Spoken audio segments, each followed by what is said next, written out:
Welcome back, ladies and gentlebeans, to the Tribe Talks. It's an exclusive Galaxy of Heroes podcast, maybe.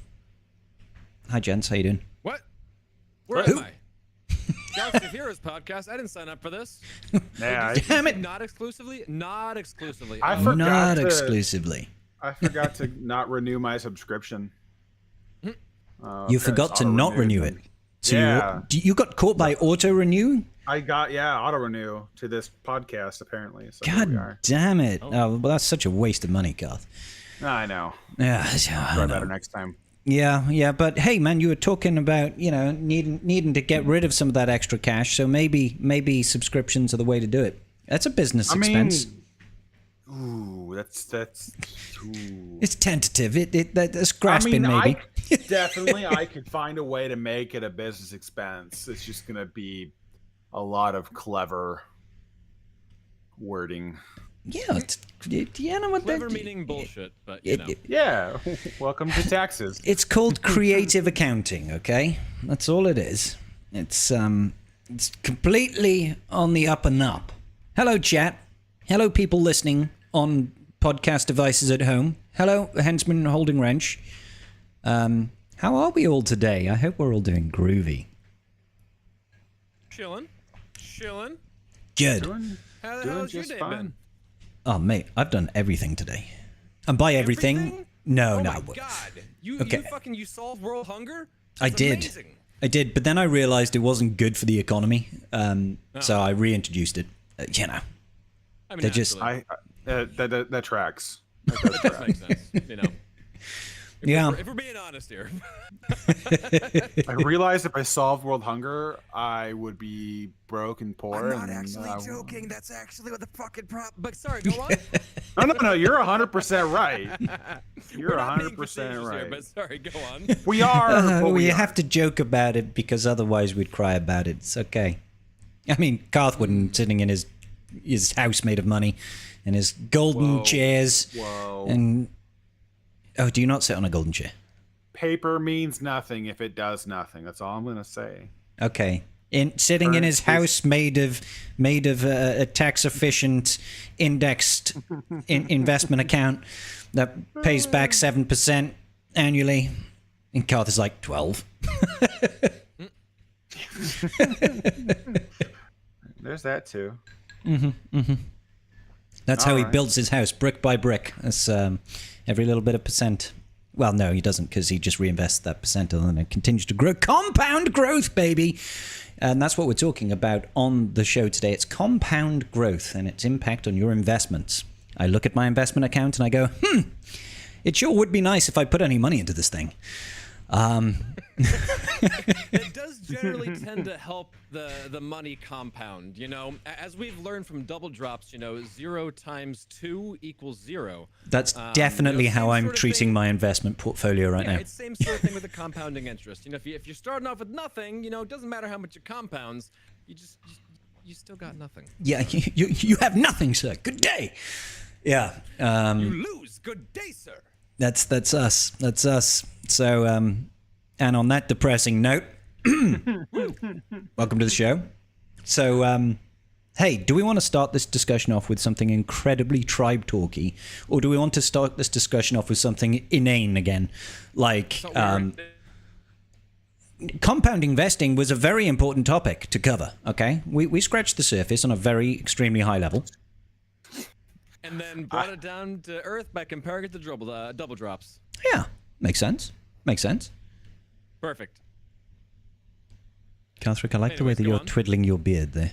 Yeah, you seem very Yes. pensive right now. You're like, I'm reading. my chin Reading, is that's all I'm still doing. bald. My chin has gone bald and my lip has gone bald.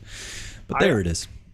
Honest to God, that's the worst part about shaving, though, is that transition from smooth to that stubble, because then everything hurts. It's so abrasive. It's not fun. Everything hurts. Yeah, that is first world problems. Man has shaved. 2 days later, everything hurts. Ah, Well, my that's life. just a symptom of being over 30. I mean, that's just never going to change. Well, speaking of, I woke up this morning with a crick in my neck, and it hurts to look right now. And I'm like, yep. Welcome to being 37 years old. I go to bed, I have a nice night's sleep, and I wake up and now I can't look right. Well, I can, but it hurts. Ow. Like, why is my life this way? Clearly what you need to do is have more strength when you're sleeping so you don't inadvertently sleep on your neck the wrong way and cause yourself to have a muscle issue. I would argue that human biology is stupid if we can't even do something as simplistic as fall asleep and wake up without inducing injury. Like, evolution went wrong somewhere. They fucked up somewhere along the way. That, and for some reason having our balls hang so low and make them so incredibly painful to get hit in. Like, what part of evolution decided that was a clever idea? Like, come on. All of it. Yeah. 9 months it takes us to have kids. Nerves. Well, they got more nerves because they're more important there. So they gotta have all the nerves over there, so goddamn right. Keep these protective. All right, people are fucking stupid and everything, so they gotta know. Oh shit, this hurt. This important. All right, me no good. That's important. I was completely in agreement. They got some nerve, don't they, Wolfie? Making it hurt so bad. Fuck's sake. Stupid biology. Yeah. No, but I think it was that classic B movie, Starship Troopers, that really shone a light on it. How Neil Patrick Harris's character, I believe, starts talking about evolution. He's like, the bugs are way more evolved than us. We're really dumb. We take 9 months to have one baby. Maybe if we're lucky, we have, twins or triplets or whatever. These guys, they take like 6 weeks and they give birth to like 1,000 babies. Like, we're just incredibly inefficient as a race. We continuing on our DNA was not a very strong part of our evolution, apparently. But hey. However, turns out numbers aren't everything. Because, those bugs maybe have growing like shit and, having tons and tons of bugs. I can very easily take out a couple thousand bugs just by stepping on them, in very little time. Faster than they can replace them. So I think in the long run, if they were the size that they are in Starship Troopers, though, I think that might be a challenge. Yeah, we wouldn't be able to step on those ones. Well, I mean, we could try. But they wouldn't die. Well, just make bigger boots, okay? Make really big boots, all right? These boots were made for walking, boys. I mean, the whole Helldivers 2 is basically Starship Troopers. I mean, oh yeah, but they also decided to throw a little bit of Terminator in there for some reason. With much more managed democracy. Well, so much democracy all over the place. It is the apex of sci-fi parodies. Yes, but still very much a B movie. I thoroughly enjoyed it. Don't get me wrong. And it's still very weird to see Neil Patrick Harris in that film. And you're like, look at baby-faced Neil Patrick Harris. How interesting. Yeah. Yeah. And that is Galaxy of Heroes, everybody. Welcome to the show. So we were scratching our collective noggins before in the green room, as it were, which is only open to our very exclusive and best members, which is that's the three of us. Those are the only three people that are allowed in there. Yeah, the hosts. the hostesses with the most testes. Oh wow, the hostesses with the most testes. I like that one. And we were thinking about what we could talk about, and we decided that Datacrons is everybody's favorite topic of discussion when it comes to this game. So we've got new Datacrons. Yay! We do. I like Datacrons. Yeah. Initial impressions, gents. To be honest, this set it's interesting in kind of like a good and weird way all at the same stride, right? Mm-hmm. Like, we have the cheaper FDCs, which are interesting to see how those, level up and everything else that goes, the investment that's required for those. And they are quite a bit more powerful. They don't feel like they've neutered them per se. It's just condensed them because like the stats on them are still pretty good. I mean, a level 3 Wampacron has 50% offense on it. Like that's also nuts. Appreciate like the level 9 one, the shortened one is also for like solo Wampa.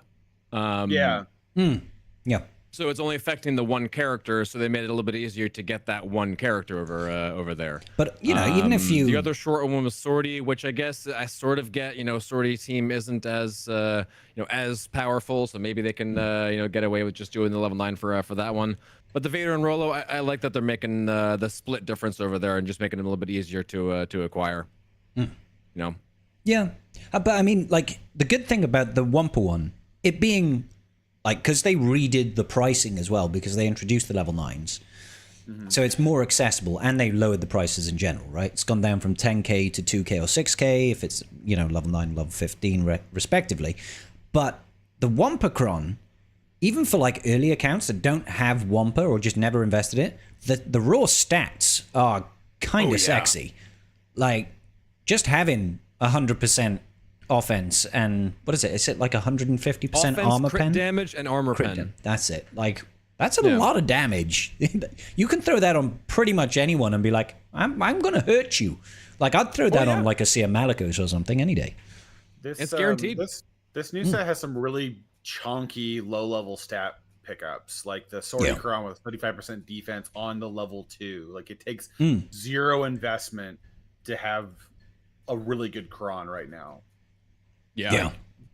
Barely try and you're there. And the fact that the FDCs are allowed to be used on a much wider berth of characters than normal, it feels like they're really opening the door for players to actually like engage with it versus, you know, anything else. Yeah. I mean, I like the changes. Yeah. I still feel like they need to have another way to get Datacron materials to get people to engage with it more other than just Conquest. Just to really, really drive that engagement. But well, I mean, yeah, because half the time, quite literally speaking, Conquest isn't running, right? And even when Conquest is running, there's a large percentile of the player base that isn't necessarily farming Datacrons. They're still trying to work through Conquest, right? Like a lot of people, what they should do, maybe, is, you know, the individual battles always give you 3 key cards, right? Maybe they should give you, in each sector, they should give you some Datacron materials, just the first time you do it. And I'm not talking a lot. You know, like every battle, maybe you get, I don't know, 5 of the tier 1. And then when you're in like sector 4 or 5, maybe it gives you 5 of tier 2 or tier 3. So just as people are working through organically, they also can invest just a little bit in Datacrons as they go along without having to use the bonus nodes, right? Obviously, it's like a one-time benefit and it wouldn't be massive. But at least that way, people who are just playing Conquest without thinking about, oh, I need to get to the bonus nodes and I need to spend 10 to 12 days out of the 14 farming exclusively this because Datacrons, because, you know, it's basically the endgame players that really push pretty heavy to farm Datacron mats. It's not really those people that are in the lower leagues. I think they do that a little bit with like the rewards track. They do, yeah. As it is, like they give you some Datacron material and they give you some stuff to work with. I think I might be a little bit jaded or biased or whatever on that because I think that most of the good stuff is from the top track, not the bottom track. It definitely is. So it definitely is. It's still the paid track bonus that is as it is, but so something out of Conquest, you know, so we can work on it outside of just Conquest. I know you can get some materials from the shard shop over there, or using shard shop currency from there, but it's a shit conversion rate. It's not, you know, you can't get massive amounts of it. It's not Mark great, and you can't get the Mark IIs without using crystals as well. Like, there's no Mark IIs for shard shop currency. It's in the shard shop, but it's all crystal purchases. I think there's one little bit for ally points. But and that's like a really bad conversion rate as well. Yeah, it's shit. it's like fuck all Mark IIs for like 100,000 ally points or something stupid like that. It's really bad. Something like that.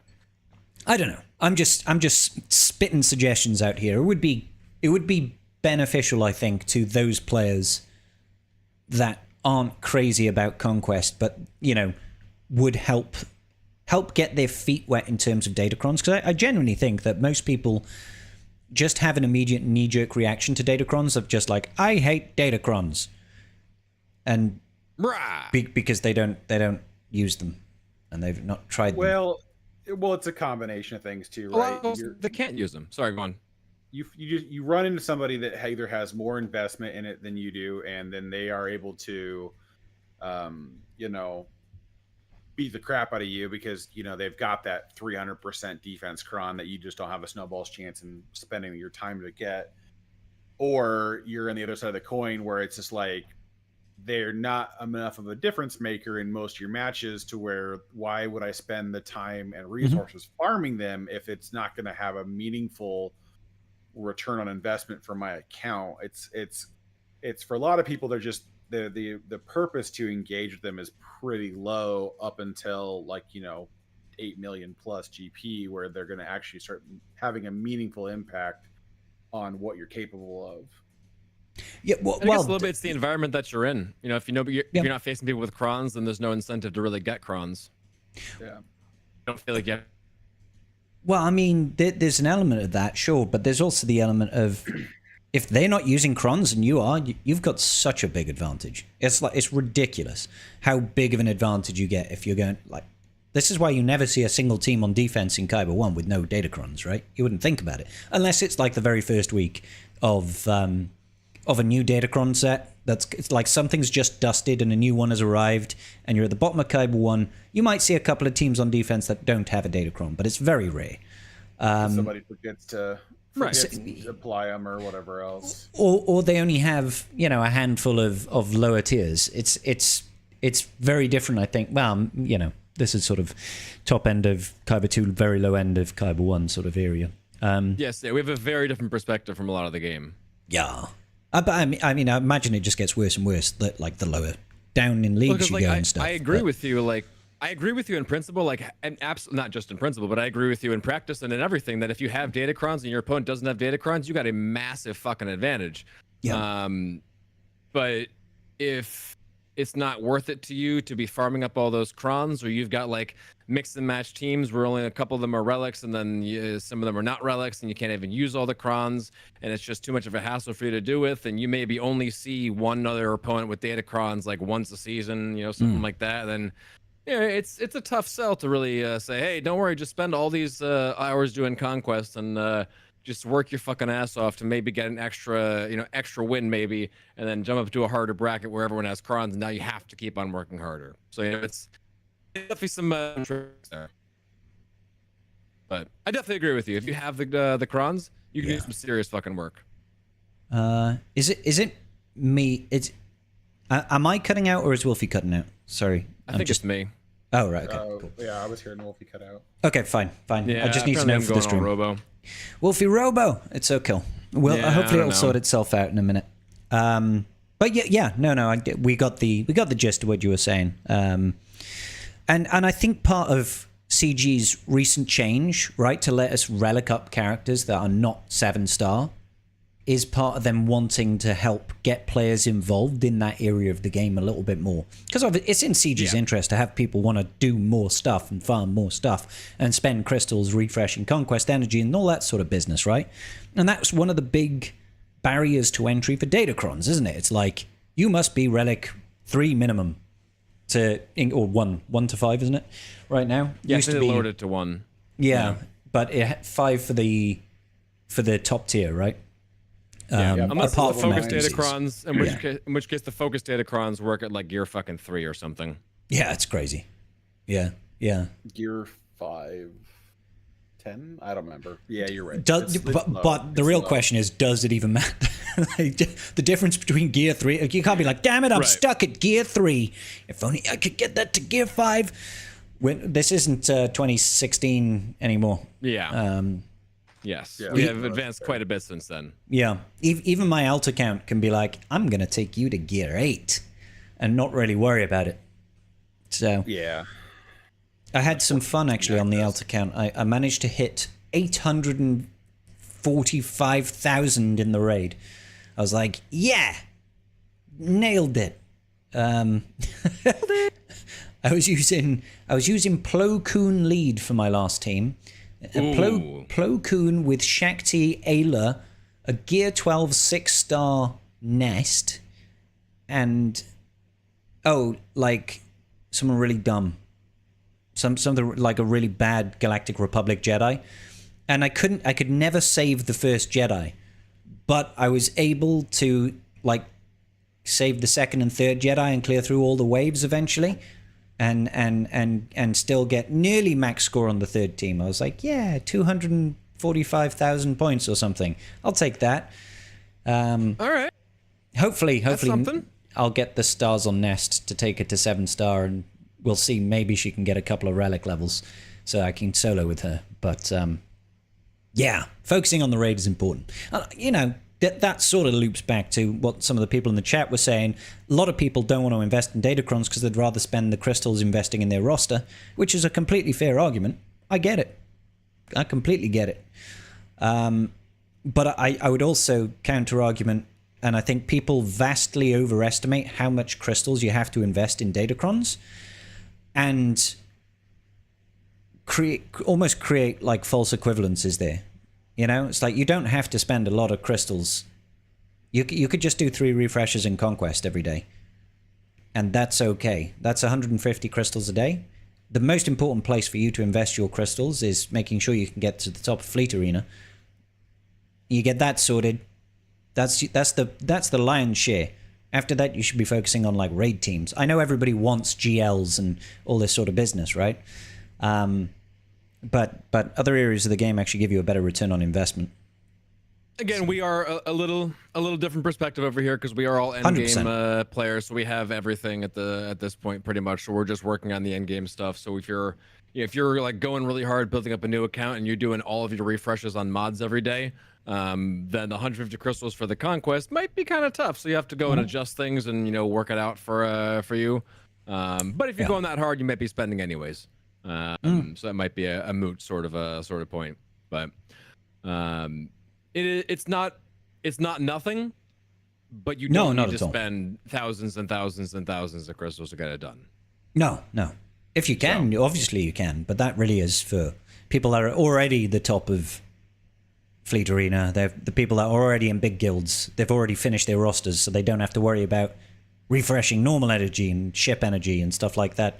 Because I don't at this point. I don't bother with that. I mean, technically it would be 2,100 crystals, but sorry, go on. If you are taking 150 crystals for 14 days. Yeah, so. Exactly. But we get daily crystal income, don't we? So it's easy to balance out. Yeah, as what Karen said. If you look at it though with the web store stuff too, and the daily pack that you can get from there, and then the daily energy you can get from the web store, there are a lot of ways now you can kind of supplement some of your crystal spending to lighten the load and free up your crystals in small areas to kind of give you a little bit more of a push onto other things. But yeah, I get it. It's not easy to sit there and go, man, they want me to spend 450 crystals a day on Conquest just so I can farm up some Datacrons, and what's it gonna do? Yeah, I mean that's definitely an end game position to be in. Like the 6 refreshes is definitely not necessary. It's just fun. Yeah. I'm just sitting here like, wait a minute, you're telling me I have to go to the store every day and like actually do the damn like free energy things? The daily web store login? Yeah. I mean, all I'm saying is actually it's do an that? option. Shit. It's an option. That's all I'm saying. I do it. I do it for 2 accounts every day. Like it's more. I have a bigger incentive to do it on the free to play account than anywhere else, because it's significant, dude. You get like 5 shards of random characters every month, every single day, and you get, like you said, 100 free energy and other shit. And sometimes it adds up, and sometimes you hit like a crystal thingy, and sometimes you hit like 200 cantina energy and 200 mod energy. You're like, wow, just for turning up and doing nothing and not spending any money, I get this free stuff. It's great. I love it. Like, honest to God, absolutely. Though, for every player though, they should have it resets after like a certain point on that Coaxium.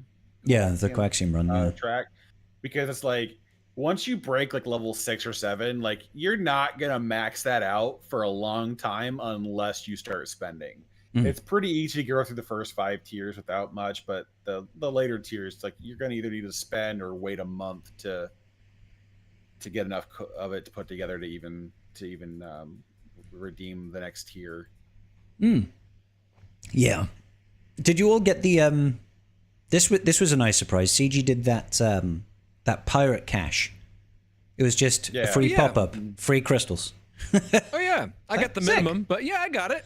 I got the minimum and I got 600 because I have 2 accounts. My main account got 600 crystals and the alt account got Nice. 200. I was like, damn it, the alt account wanted the 600. I don't really care on the main account so much, but I mean, free crystals are free crystals, right? It's Oh, yeah. Not bad. Not bad. Karth over here got 3,000 crystals because, you know, he gets a 200% uplift on everything from CG. It's insider sense. benefits. Makes yeah. sense. Well, you know, it's Yeah. I just come out and put the little tags over whatever I want the pack to say, and then I just buy the pack, and then I get I just the wave crystals. my credit card in the general direction of the screen. and then I screenshot that, and it looks like I'm getting more. Ah. See, that makes sense. That makes sense. Yeah, yeah. But So yeah, that was a nice surprise from CG. Free crystals are free crystals. That's a lot of fun. They should do more of that. I wouldn't be surprised if that comes back occasionally throughout the release of Hondo, is to have kind of a thematic tie-in. It's not going to cost them anything to do it. It's positive player sentiment. I could see it happening more than once. I think the only thing that was kind of funny was the fact that it was pop-up only. So like, so many people started flooding .gg or the event server and other servers. How do I get it? How do I get it? It's like, I bet you this is the most times this game has been uninstalled and reinstalled since the Java emergence came back out. Yeah, dude. It was even live during my chat when it went live. There must have been a solid half an hour of people saying, "How do you get it? How'd you do it?" Yeah. It's like, it just happens, dude. Like, I almost exited it out because I saw it. I was like, what is this like sketchy I don't know about it. Like, what the fuck is this pop-up bullshit? I usually just close out the pop-ups like as a reaction. I'm just like, let me click on this one, see what the fuck this is. See what they're charging me and how much they want. Oh, it's free. Oh, okay, cool. more of these. You're like, screw you, CG. You're not getting none of my money today. I just assumed it was going to be charging me for something. I was like, oh, we got these special crystal packs, like, oh, for like $1.99 for like whatever. That's just what I assumed it was going to be. And just like, nope, free. Okay, cool. Thanks. Oh, yeah. That was a nice surprise. It was a nice surprise. Yeah, man, we have the brand new Conquest is actually starting tomorrow as well, isn't it? Yeah. The 21 hours, 19 minutes. not that you're counting or anything. Maz Kanata Conquest. I just pulled up the frickin' Oh, you just literally looked in the menu. game. Okay. Yeah. It's not like you've got some big hourglass on your desk. It's just like No. Countdown to Maz. it's just constantly I playing have in the to- room is ba-da-da-da, ba-da-da-ba-ba. I don't know what I'd do with that. No, that'd drive me nuts. No, That's what I'm here for. She's just there for it's just there to unlock the next thing, right? Like, it's just conquest. She's okay. I don't hate her, but I'm not like, this isn't scratching an itch for me. It's just the next thing to get. Yeah. I mean, kinda there. yeah. I mean, it's as much as I like Smee is actually really good. He doesn't have his team, realistically speaking, and it's just really made the light side pirate team feel kind of crap. Because it's like, Maz is clearly designed to lead the Athano pirates, like clearly designed for them. And currently we're going to have to, for the next 3 months, we're basically going to have to just throw Smee in unless one of the new pirates fits in better, which I can't imagine. Because I imagine we're getting Brutus first, in a week's time. And I imagine he's going to be a leader. So I don't imagine that at all. Oh, do you know? Have they already announced? But- I can't remember. No, they haven't. I felt like the only one they were giving a leader to was Athano to give us a way to basically have something usable until when the first draft of the team came out. But I don't think they plan on anybody else having one, because it should have just been Maz and I reckon Brutus definitely gets a leadership, like 100%. Because I mean, that's fair. I haven't watched Skeleton Crew yet, so I don't have any idea of the context of the character. he's the leader of the bad pirates. So like he's the captain of the bad pirates. But It would then make Hondo sense comes if out of he nowhere and leads them all. So Yeah, of course. Hondo just that's- shows up and he's like, "Profit," and done. does a backflip, breaks the guy's neck, and saves the day. Yeah. Yeah, Naturally. That's what happens in Skeleton Crew. So Okay, good. I didn't want to watch yeah. it. Silvo won't be the leader because Silvo never Skeleton let Crew those was characters. good. Skeleton Crew is great. Silvo wasn't the leader. Jod Nana Wood, technically speaking, if we want to get into it, at the end led the pirates, but Captain at Silver, the guy with the beginning- helmet, was not the leader of the pirates. He was still just... The intro, Captain Silva was leading that mission, and then he got ousted. He got, he got mutinied. mutinied, yeah. Yeah, he got mutinied. So he started off as the Oh, leader. okay, well, yeah, okay, maybe then. I was just thinking because they did Ithano first, and they released the leader first, so that there was a leader for the pirates. And usually when CG announces the characters that they're doing for an era, they announce them in order.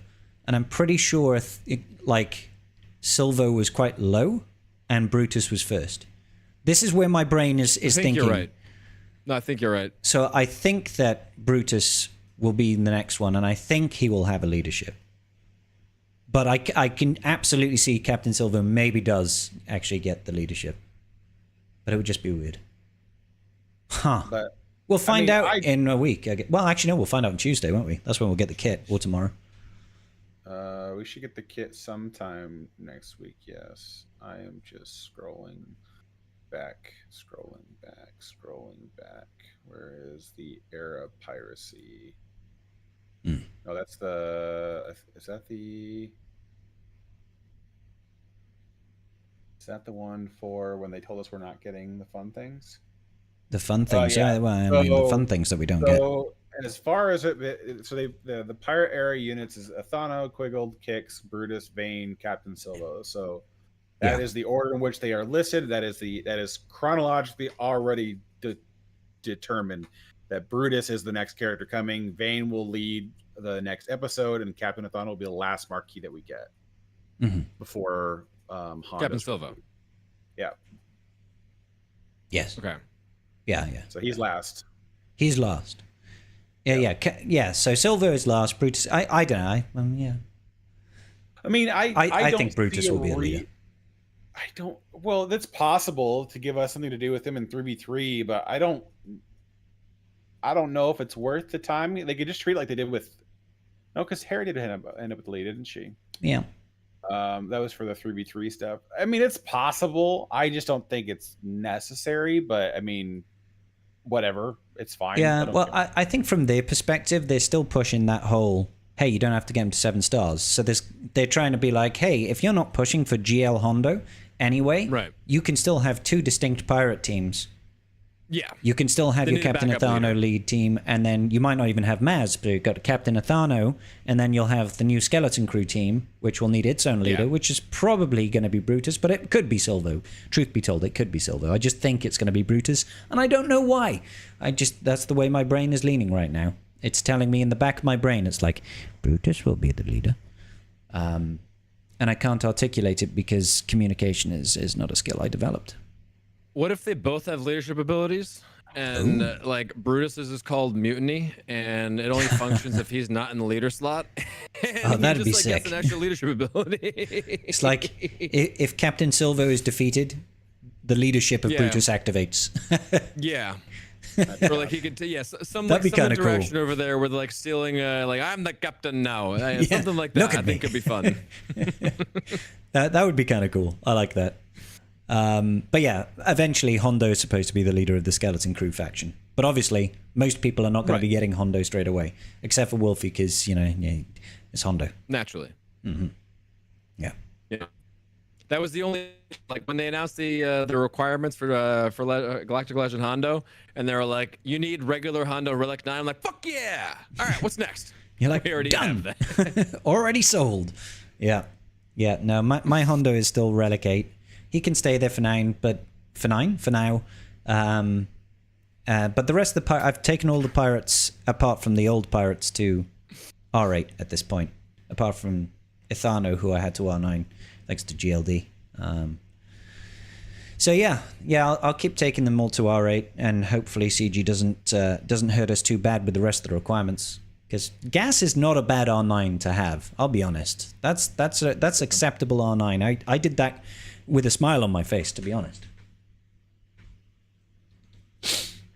Karth, you Oh, yeah. probably already had him at R9, did you? Oh, sorry, Wolf. I did, yeah. Just sorry, I'm going Robo again. Yeah, technical difficulties. I'm going to grab a drink because I'm dry and I don't like being dry. So, gentlemen, hold the chat. Yeah. Hold the cat hostage. I don't know what the fuck is going on. I'm having like internet is just going like crazy, just cutting out and not having a good time. So something be fucked right now. I don't know what it is, but Just plug it in, unplug it, and plug it back in.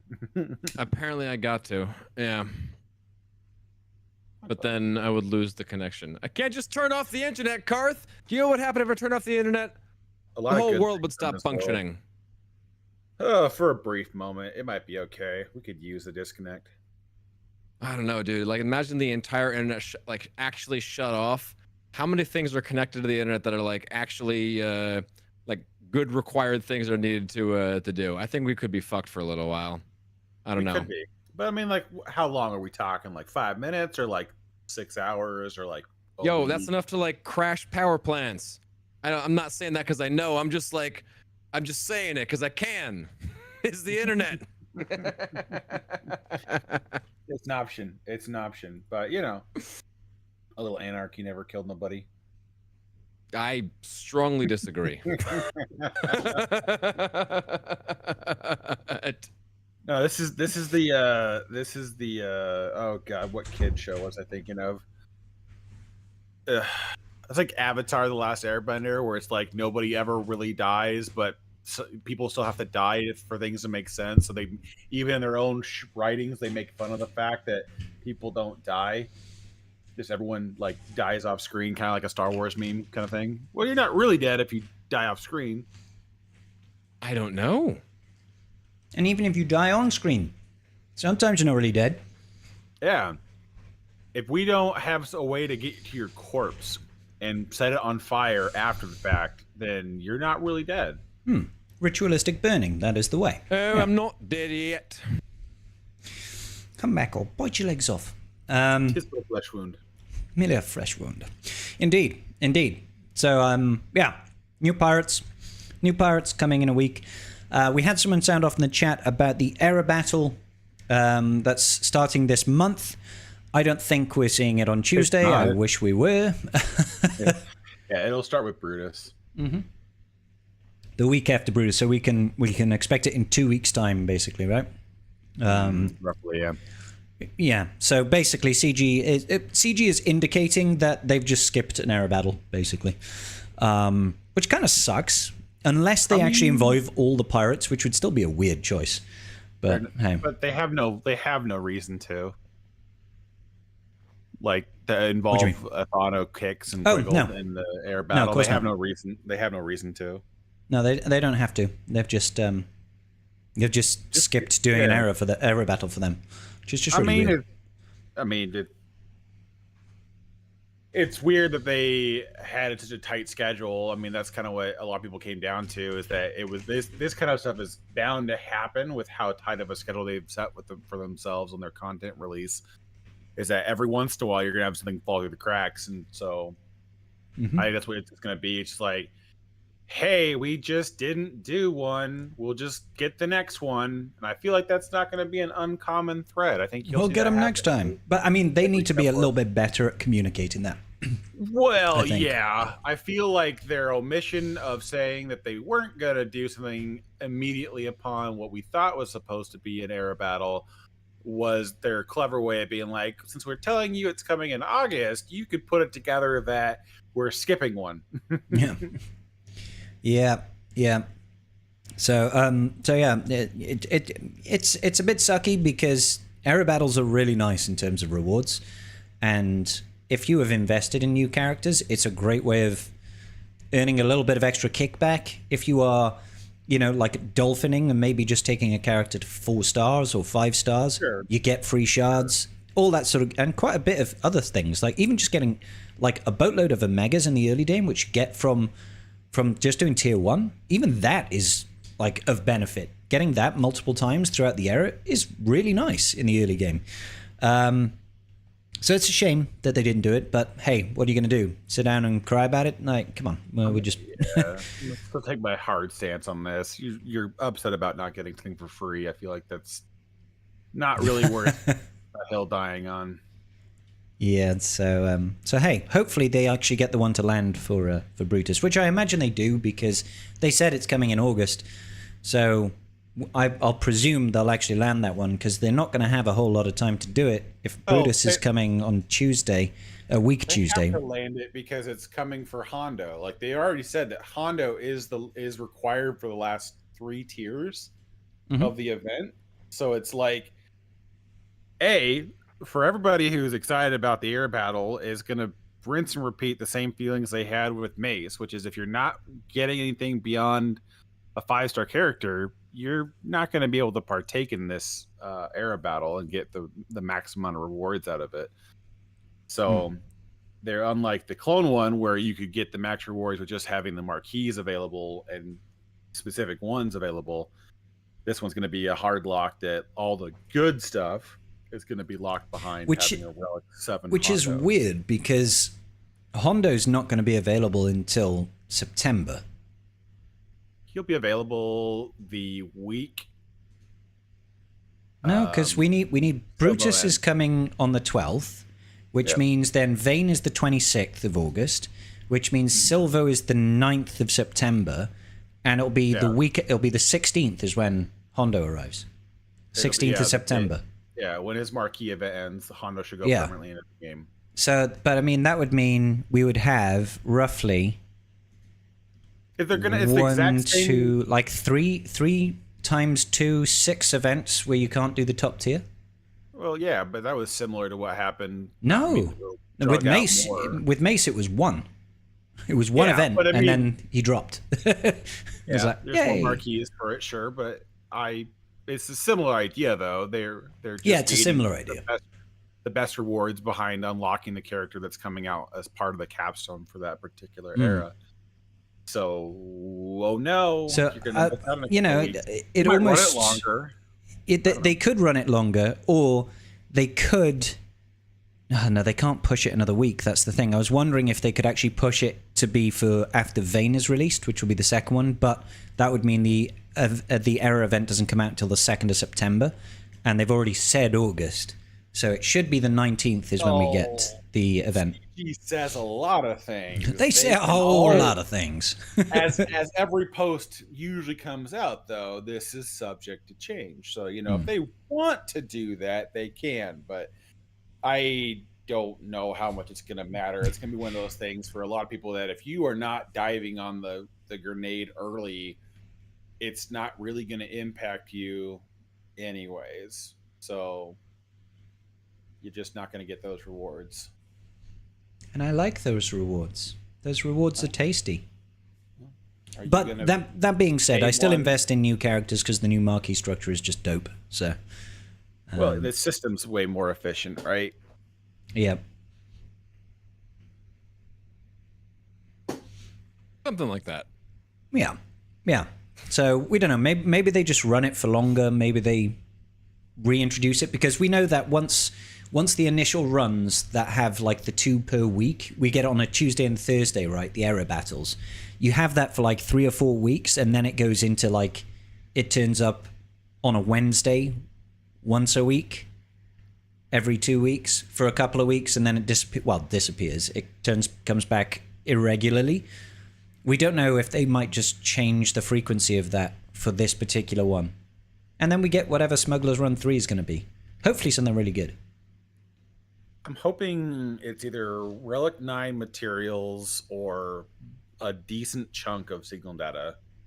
Relic 8, Relic 9 materials or like signal data, which I mean, I'll take still both. kind of a weird thing to lock behind Hondo, but I'll take it. I mean, it's still better than nothing. Having a little cherry on top return on investment for a GL isn't a bad thing. So I mean, it's better than the 4 GLs we had prior to that even being a thing, where it's like, well, there's all those Kairos and everything else into the Bad Batch. Anyways, there are 5 for the rest of eternity, and Lord Vader's mediocre. On a good day. Yeah, but then they released a bunch of dark side clones for him, and now Now that his Kron support is going, and they released a broken ass level 3, he's back to being trash tier. He's back to being beaten by Bo-Katan Mandalore. Well, granted, in fairness, that was a character that was hard designed to beat Lord Vader, right? Yeah, she does it very well. And she's just now doing it better. She's looking at the mechanics and going, well, we do it better now because you don't. Even with the Kron gone though, the Apocron, Bo was gonna her win rate was still gonna be like 70%, versus the new Kron set anyways. And so it was like, all right, cool. But now it's just like, all right, well, we take Lord Vader on offense, and I guess we go beat stuff with it. I don't know what he's going to win versus. That's exactly what I'm going to be doing. Well, the thing is next round of GAC is going to be 3v3. So that changes things immediately off the rip. But when it comes back to 5v5, I'll be taking Lord Vader to offense for sure. Yeah, it'll be probably to beat. It'll probably be the Ahsoka counter moving forward. Poor Ahsoka. She has kind of become the next Lord Vader. She does just get beat up by a lot of stuff. She does, because as we've gone over before, she's so dependent on Ezra being present on the team. And so we'll see what comes out of it. I think her having the speed boost helps a little bit with this next set, but losing all the tankiness out of the current set is going to be really hard for her. I don't know. It's hard to say what it's going to be. As long as that support cron lies around, I think that's not really going to matter what you do with Ezra, because it's just like everyone's go-to counter versus Ezra team now is just pad-based support. Yeah, until that FDC disappears. Yeah. Yeah. Fun mechanic, man. I miss it. I wish we had more of them again. I've been putting the Krennicron on defense, actually. It took my opponent last round 6 battles to get through my my Rey with Extra and Cal over there. We threw Ben and Fulcrum on the team. I probably should have put something with more debuffs than over there, but it got lots of holds. Once Ben stacks up that crit damage, man, it's kind of scary. Throw in original Bad Batch Echo and you know just have him super fast. You're getting plenty with Cal there, because every time they give an ally a buff, they inflict buff immunity. So you're still getting plenty of triggers. Yeah. Yeah, I got Cal and Extra. So I mean, the one I need to figure out is the interaction between Queen Amidala and the new Lord Vader lineup, because I was playing with Night Fox earlier this week, and we went in. We didn't have any good options left for his Lord Vader team, and so we went in with Queen Amidala support Kron versus Lord Vader. Sure. The match started. Lord Vader immediately had 100% ult. Everybody on my team had Order 66. Walked in. Okay. And then that was it. The match was over. Like, Lord Vader popped his ult and then just steamrolled the team. And for the life of me, I cannot understand. What was the Queen Amidala team you used? That is really funny. What's the 4th and 5th? Tech and Echo. Tech and Echo. Okay, so there's definitely something about Echo that does something at the start of battle. The thing is, the thing of it is, though, is that the only mechanic I could find out was CX2's Omicron allows him, when you dispel a dot, to reapply it, right? Yeah. But otherwise, there's no way, because Padme passively cleanses them from her leadership or her unique or whatever. Yeah, so I couldn't. I think it is. Lord Vader getting his immediate ult? Yeah, so it's from Echo's unique. It's from Echo's unique. So whenever Bad Batch ally inflicts a debuff on an enemy, they lose 8% protection. Obviously, Lord Vader doesn't have it. However, if that enemy has less than 50% protection, but more than 50% health, they lose 8% health. Okay? So at the start of battle... Okay, so that counts as damage. Gotcha. Yeah, it counts as damage for the whole team multiple times because of the debuffs and the buffs that they're getting, right? Okay. So I think that immediately just triggers a bunch of hits on Lord Vader, and not on him because raid bosses, Galactic Legends are excluded. No. It's from CX2's unique. I know that's what's causing it because it's his unique gives whenever an enemy triggers Order 66, he gives him 25% alt charge. Oh, there's that. Yeah. Oh, okay. Yeah. So Gotcha. I know it's triggering off the unique. I just can't figure out the mechanics as to why. Desi's saying Queen Amidala is automatically cleansing dots. Yes, but and that gives you orders. Can't be cleansed, and they're the only ones you should start with. We're talking. Everyone had Order 66, and he had alt before he took his first turn as Lord Vader. Okay, but he was the first person to take a turn, right? Yeah, he had alt on his first turn, and the entire Queen team had Order 66 locked in. Like I don't know how that happened. That's all I'm trying to say. Oh, okay. So at the start of battle, like he didn't take a turn, and then on his second turn he had ultimate. Yeah, it was just hey guy, loaded in, ultimate, done. Yeah, started the battle, had ultimate, alted, immediately went and used Force Crush, hit everybody with the ability block, and dots. It was funny. The damage was crazy. I mean, yeah, I could technically see how he's going to be the first person to take a turn anyway. So when he takes a turn, he puts on 2 dots, and then it'll get cleansed immediately. Dots, yeah. Echo doesn't factor into it because Echo has to be applying debuffs, which he's not doing until he takes a turn. Isn't he starting the turn with any buffs? We were saying you cleansing the dots automatically though. Mm-hmm. Is the mechanic he's talking about? Yeah, which is giving you Order 66. Yes, but it's supposed to be a certain amount of dots that you're cleansing. I thought it was like 6 or more. No, you're talking Apo's AOE does that. You get that's 8 or more on the AOE. Yeah. You Scorch's Order 66 is when you dispel him. When you dispel his taunt, yeah. Yeah. I'm curious now. I'm gonna see if I've got a Lord Vader in my. I just for the life of me, I couldn't put together why it triggered the way it did, because somebody should have gotten a turn prior to the chaos ensuing. Yeah, I gotta see that. So I have no idea how they got all of that in ahead of time. I just don't know. I don't know. I think, but part of it's going to be the Omicrons in Queen Amidala's leadership her unique that is going to create there's just too many interactions for me to diagnose it. I couldn't sort it out. Yeah. There's a lot going on here. Just having a look, see what I can see here. Yeah, I'm just like doing a quick scroll through stuff, and I'm not seeing anything like specifically saying that, but I don't know. This is some fancy shit. You say you were at Echo and Tech, weren't you? Yeah. I'm just curious. It's the curious part for me, though, is... Okay, yeah. It must be something to do with... the Omicrons, because that doesn't happen in Squad Arena. So it must be an Omicron ability that's triggering, that's interacting there. You said that was in TW? GAC. Oh, GAC, okay. Yeah.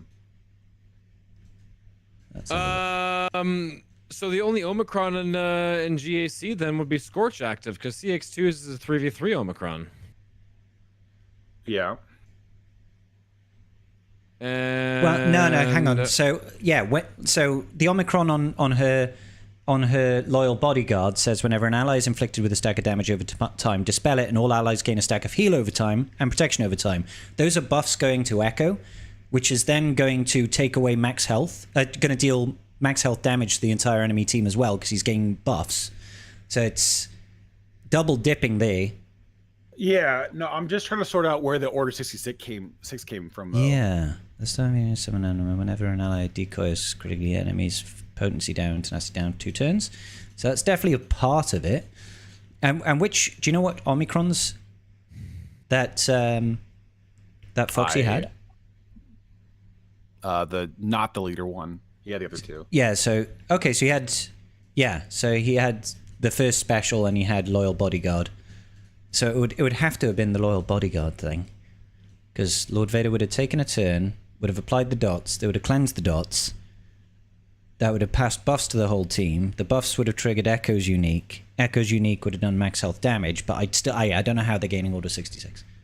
Yeah, that's the only thing I can't sort out. Like, if we could have gained, or if we didn't get Order 66, Obi-Wan would have taken his turn. It says the Datacron, apparently. The Datacron? Yeah, check the Cron. Yeah, the Echo level 9. I bet. Yep, that's gonna track, isn't it? Or the Apo level 9. When Order 66.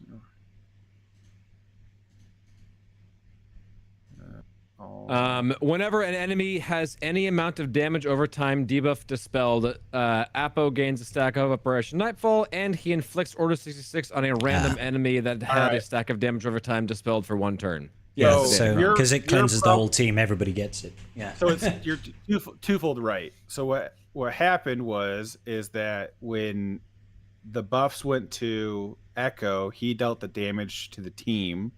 Well, that's not debuffs, not buffs. Yeah, but when he gets buffs, he's applying debuffs to the team because of the Datacron. Oh, okay. The Datacron.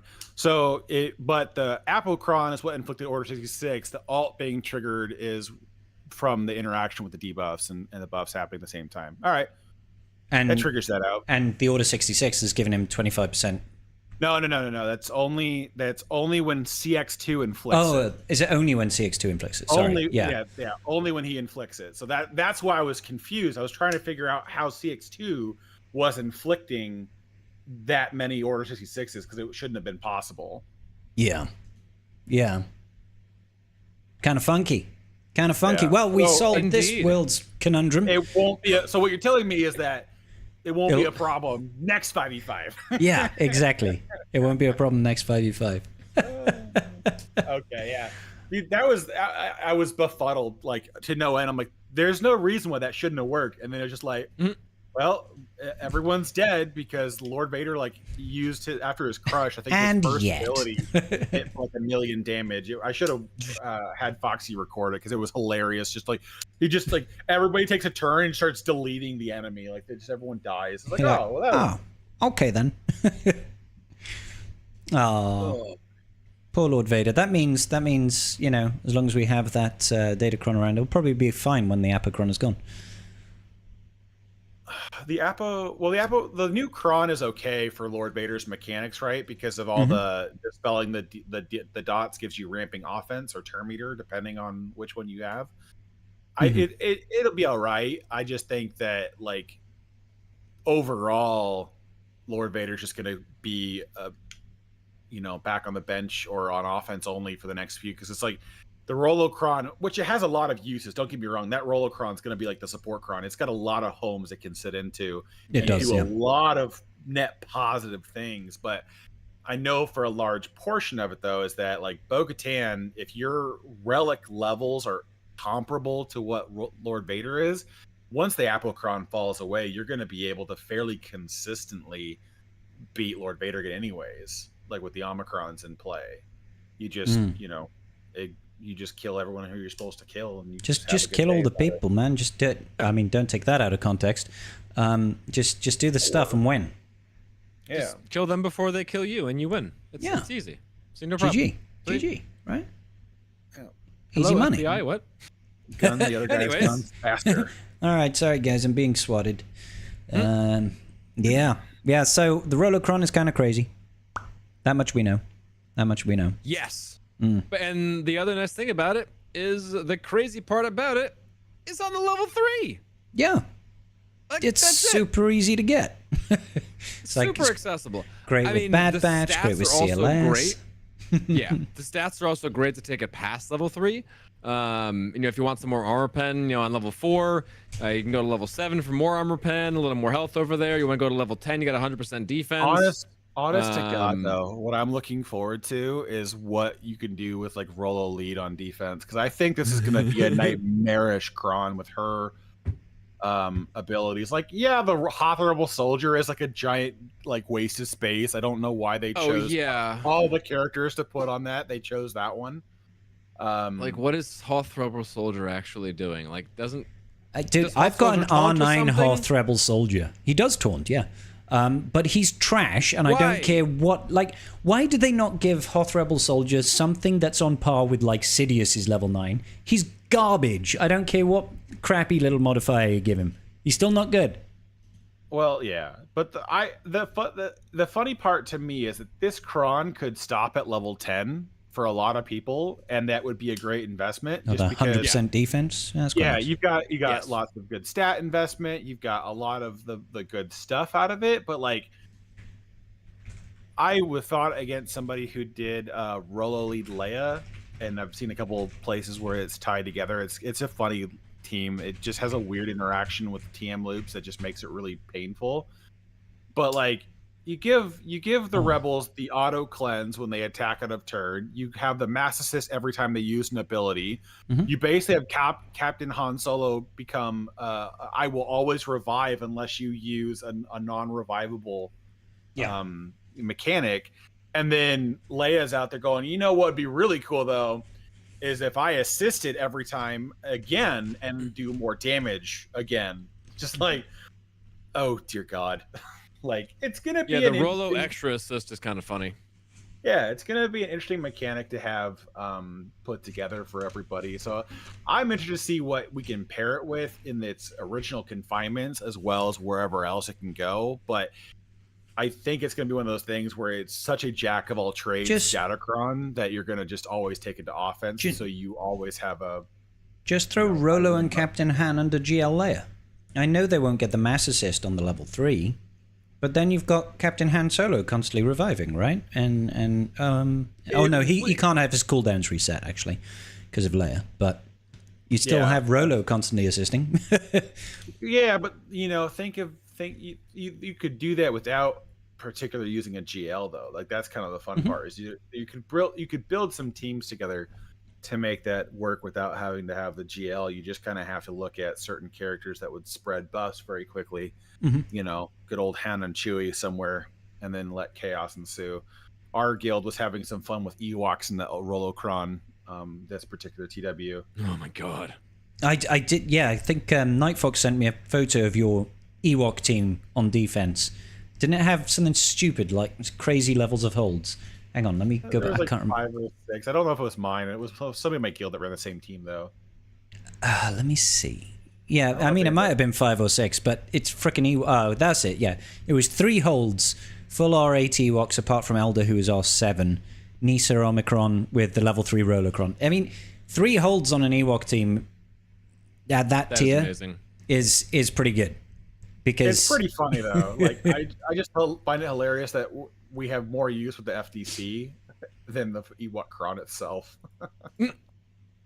Yeah, but I mean, like, the thing is though with Kanisa though, which is kind of like a dumb thing that they did in the game with her in general. She's the same way as Bausch. These characters that have like the longest basic animation speed like possible. It's like but now she's gonna do it like twice. She's gonna get like 6 attacks off in one turn. It's like even like Darkseid Ray, where she basics 3 times. It's just like waiting for her to finish her counter attack and then take her turn. It's just like.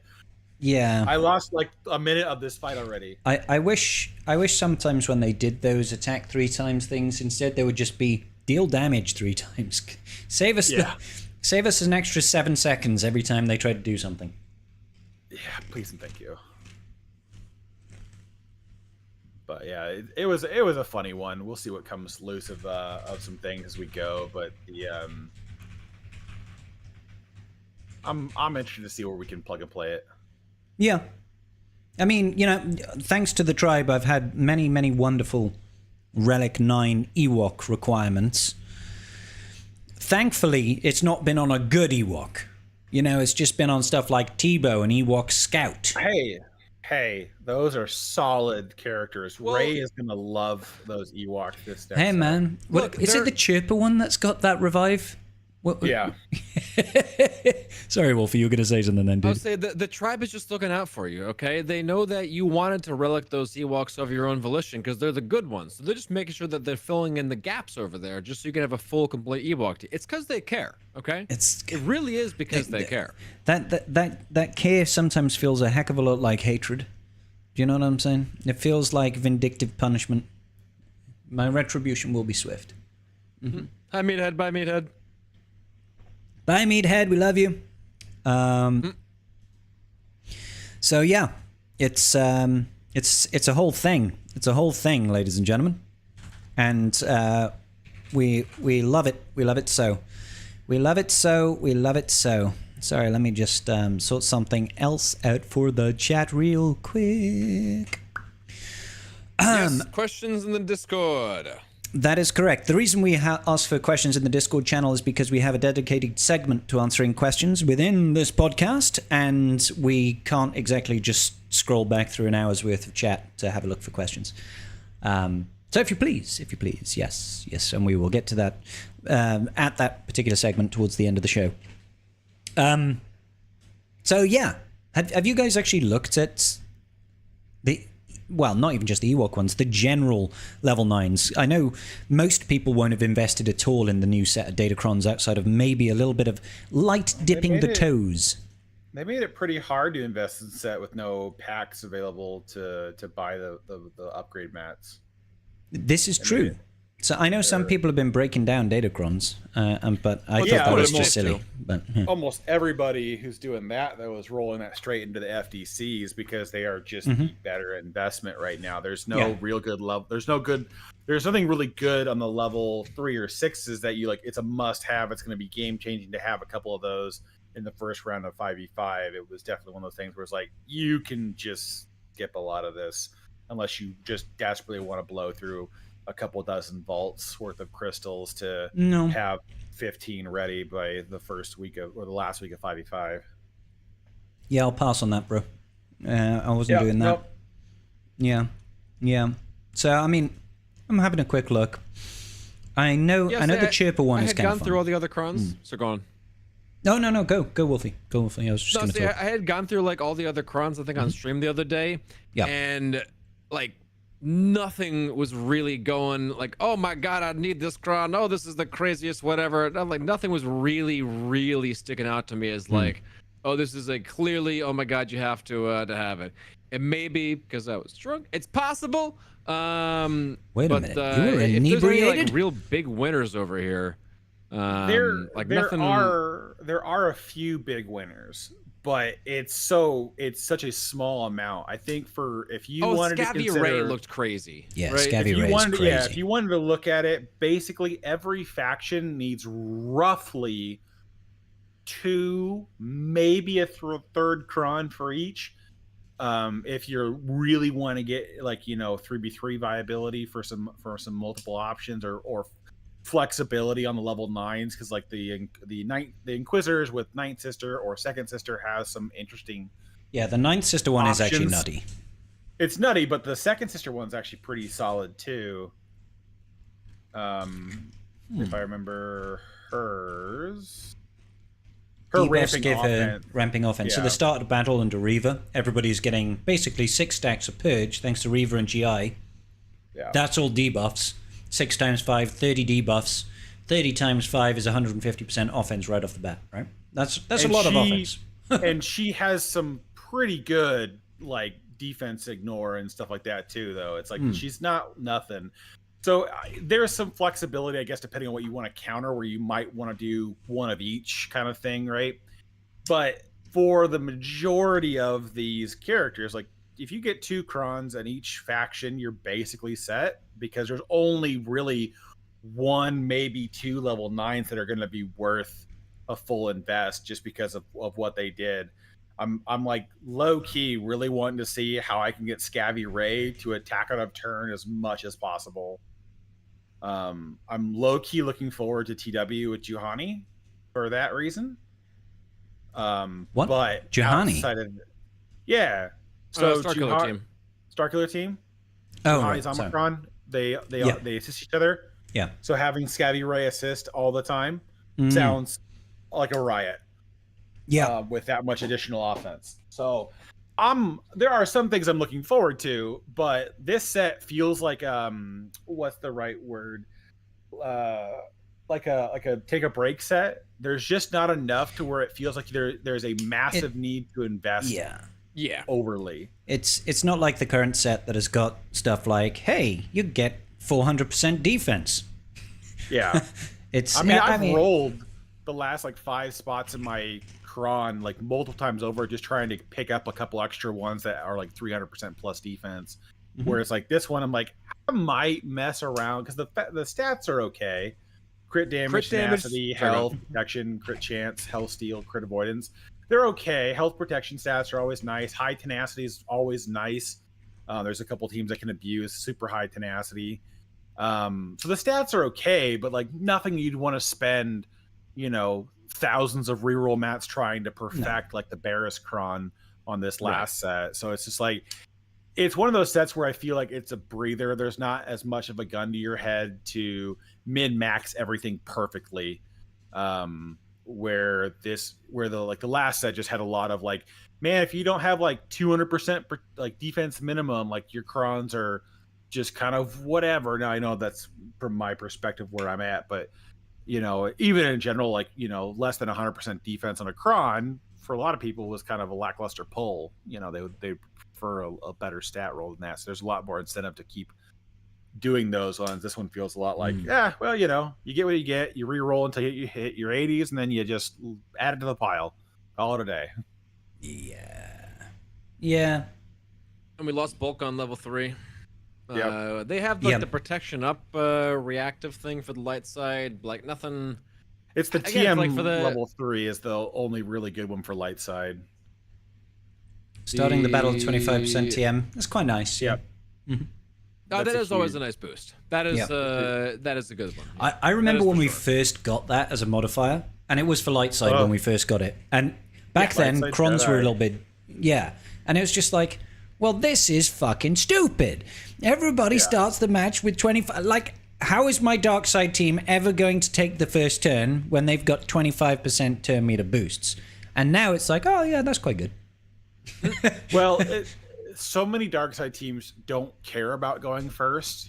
And then in addition to that, though, is like, there are so many teams to counter now. It's like, oh, well, you have a team with 25% lights, turn meter, but you didn't mod, spectacularly because you're counting for the cron to hold it. So I just take my same, my light side counter with better modded characters and the same level 3, and now I win, right? It's like, it's not like it's back when the crons first came out, those abilities were more detrimental because the options to counter certain teams were far more limited. Where it's just like every team basically has 4 viable counters most of the time, Datacron's not included. But obviously there's some overlap, but apart from Slack or Ray FDC, it's like, oh, your choices are 2 if you're lucky. 1.5. One and really iffy. Well, technically, there's 2 counters that are a little bit iffy. So together it makes it 2 counters, because one's pretty good, JMK is pretty reliable, and then you have like good. Bane is kind of like not great in 5s, but fine in 3s. Kind of can do some stuff in 5s, particularly if you preload the team. But then you have Slacker Mirrors, where you don't go in with a full team, and that's it's a ride, it's a trip, but it can work. It will at least get the other Ray out of there. Let's put it that way. Well, the thing is, as soon as you kill their Ray, they can kill you, and that's the scary part. So, I'm going to be doing it again this round of GAC. # spoilers to my opponent, some guy. So I'll be going in Ray Slacker again, and I deliberately, before lock-in, I modded my Slacker to be 600 speed because I have to go first in order to make it work. I mean, I suppose I could have just waited, but I still would have. Yeah, it would have happened, right? And I think the new game plan has to be, I just have to kill his Slacker first, and if I kill his Slacker and just not kill his slowest character, which will be one of his tanks, then technically he shouldn't be able to kill any of my units. So I kill Slacker first, everybody apart from Ray and the slow tank, and then kill Ray and then the tank, and everything should be fine. It'll just be terrible banners.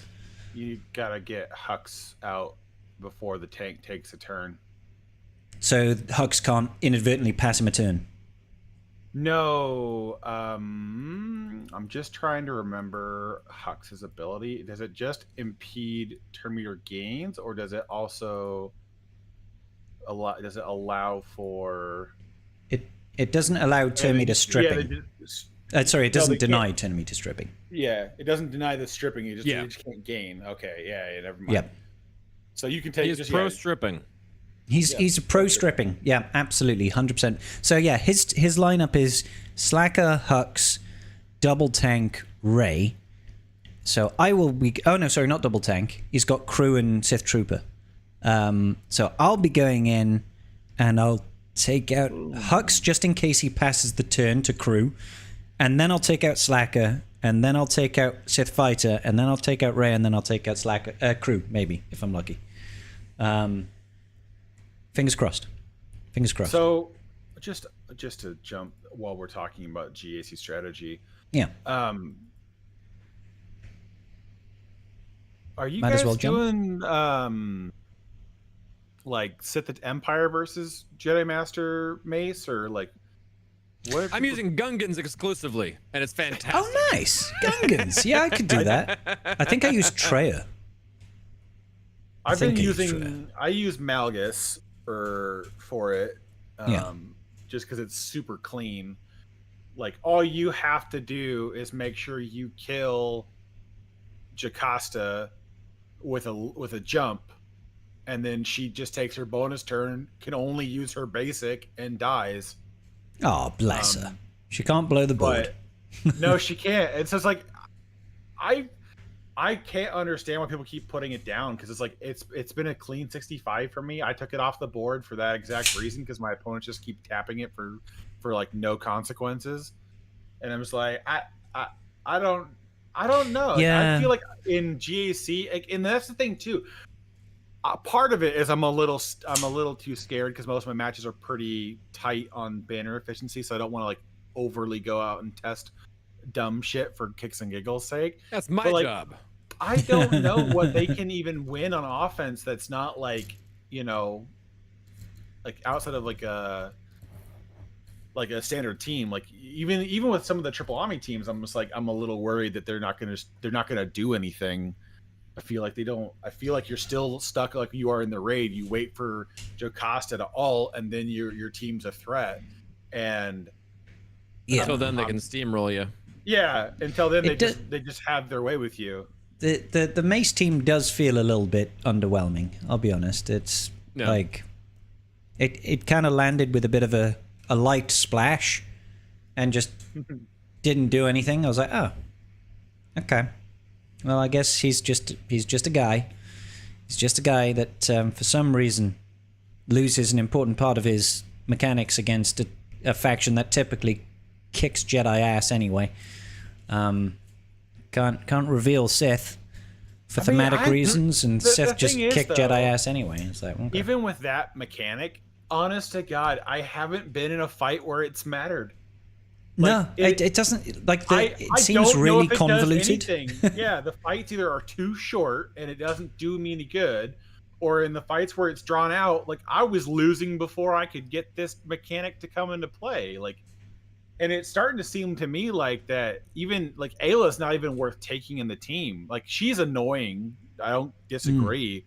But like the team has like, she doesn't give the team anything besides like what her unique does, and so she's not really, she just kind of sits there and lets you beat up on Jedi Master Mace. Like, I wish there was something a little bit more reactive in there where Mace could like either put a mark on a temple guard or something to keep him alive, because it seems way too easy to just isolate Mace out there and then just, well, you're gone. I deal with Jocasta. Once Jocasta's gone, the team is just pick it apart until everyone dies. It's anemic after that point. It just doesn't do shit.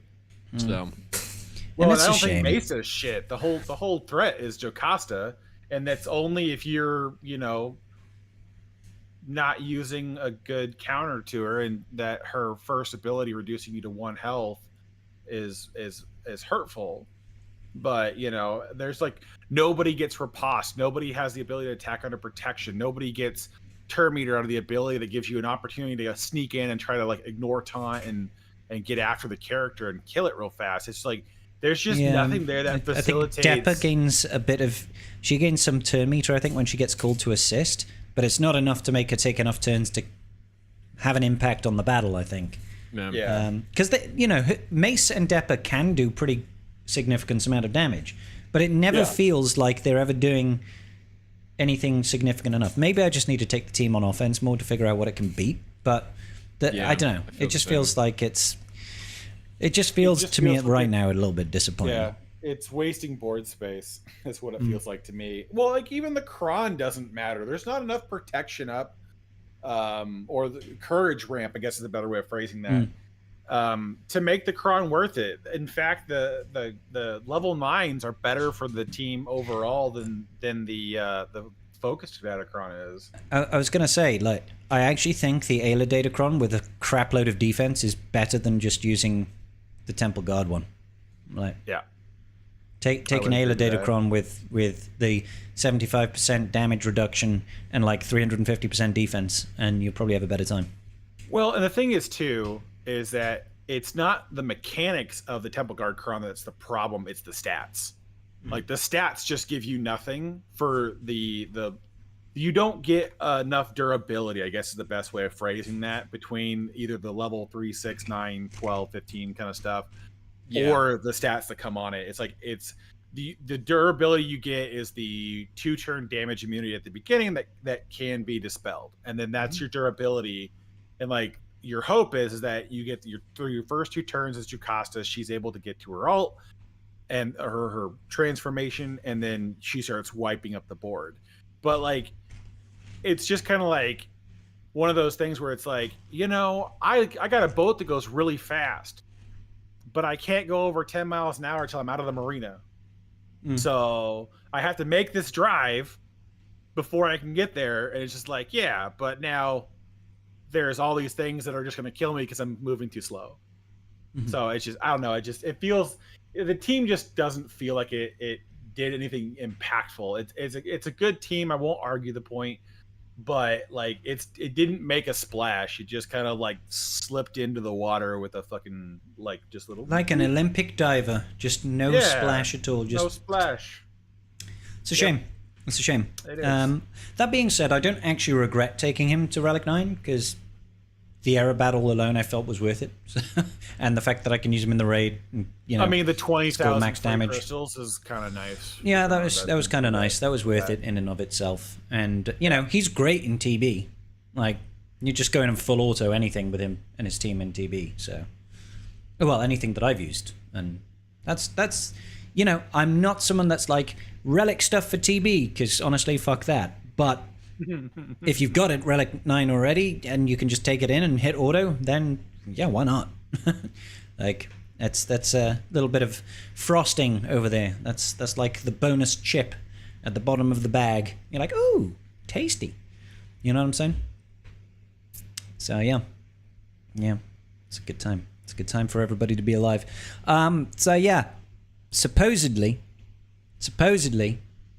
we have got. Crap, what was happening? Tribe Talks question? We've got Tribe Talks questions?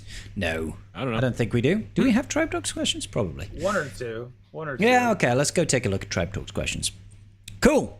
Ladies and gentlemen, we're going to take a look at Tribe Talks questions over here. Yesterday, Bubba Joe asks, thinking about all the new options for focused Datacrons with the introduction of the new level 9 Datacrons this set, and it has been wondering, or he has been wondering, I think he's trying to say, do you think it's possible, in the vein of the Krennic FTC, that we could see more of the most overpowered Datacron's abilities return, like the Great Mothers? Or could we get a Datacron that works with separate teams, offensively, defensively, that forces players to choose how to use it? An example of the latter would be the Resistance-focused Datacron that has one mode for Finzori and another for GL Ray. Ooh. Interesting. So I think there are multiple parts to your question here, Bubba Joe. First of all, do we think that we are going to see the return of overpowered Datacrons from the past? Well, we are, right? Because the new Night Sister Kron set is using the same level 3, 6, and 9 from when Night Trooper first released a year ago. Those are all back. But and the caveat with all this is to remember, in particular with the Great Mother's Kron, the Kron was overpowered because of the stats that came with it. The level 9 was annoying, but if you didn't have that 400% offense, the counter options would have been more tolerable. Oh yeah, I had like 160% protection. It was great. Yeah, yeah. I think mine was like 200% offense or something. It was okay. They could fuck all offense. They could definitely still do something where they add, that to the base stats of the Kron, but it's possible we see the return of previous, bespoke Krons to the. I mean, how is the Kix one doing? Is the Kix well, one any good? I haven't got it yet. I'll get it tomorrow. No. Well, I mean, okay. maybe around the next set. I feel like the crazy, ridiculously overpowered ones, a lot of the times are going to be around like the GL release or the Legendary release or on that sort of stuff. Like they'll have some great focus data Krons, some medium. I mean, I feel we're going to see a variety of things. We'll see some overpowered shit, and we'll see some of that you're saying, like the more technical ones where you can work around do different things with it. Like we're seeing right now with the Kron. It's a very, very powerful Kron, but it can be used in a lot of ways depending on where you're using it. Least of which is with actually, Director Krennic. Yeah, you're not going to use the Krennic. Yeah, the Kix Kron has got some power to it, but the problem is with the Kix Kron is that with Athano being the only viable leader for right now, the team doesn't have enough protection to get the ball rolling. There's too many things that kind of ward it off from being a incredibly powerful Kron, and the team's just not like out the gate. Like you could probably take parts of this Kron, like take the pirate tags, Athano, kick stuff, slap it under some other character and make more use out of it. But if you were trying to take a Captain Athano lead with the Kix Kron, you would probably get nowhere because so many things would just steamroll the crap out of it. Gotcha. And so it's a good Kron overall for pirates, but Yar. Until we get somebody that's going to be pumping turn meter or helping them kind of get a train going, they're still going to be a pretty easy team to disassemble without much protection. Fair. Yeah.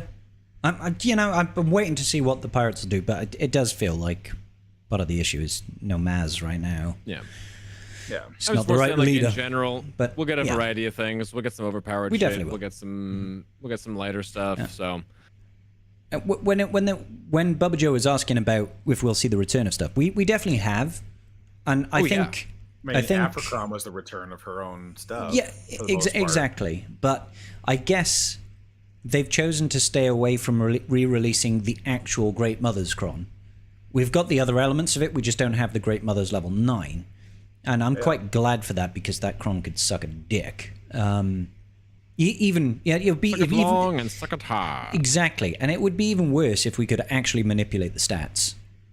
If you could actually just roll it to be pure crit damage on that team, and have that basically unkillable team, and Spirit just tapping you for 700,000 damage turn 1. Like, oh, okay. Do you remember what that used to feel like? Huh? It would be like, oh no, Spirit's taking a turn, my character's dead. Oh no, Spirit's got another turn already, my character's dead. Let me just do a mass assist. Oh, they're all fully healed. The unfortunate time where you think a counter works because the one time you did it, Great Mothers didn't put the blessing on Spirit, and so she wasn't assisting all the time, so you weren't getting killed immediately. And then the next time you fight it, it does go on Spirit, and then Spirit just wrecks you endlessly. Just I hate this so much. Yeah, it was a horrible, horrible Datacron. So hopefully we do not see the return of that particular one, but I wouldn't be surprised if we see stuff cycle back in from time to time.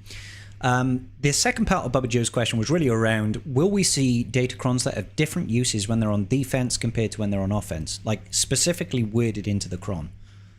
I don't think so. I doubt it, because I think that's way too complicated for them to want to care about They could maybe do something like if this character is set on defense, then this Omicron is now active. Like if they made Wampus Kron work with allies, well set on defense, something like that. But they didn't. I don't know why they would specify just defense though. They would probably make it just defense and offense.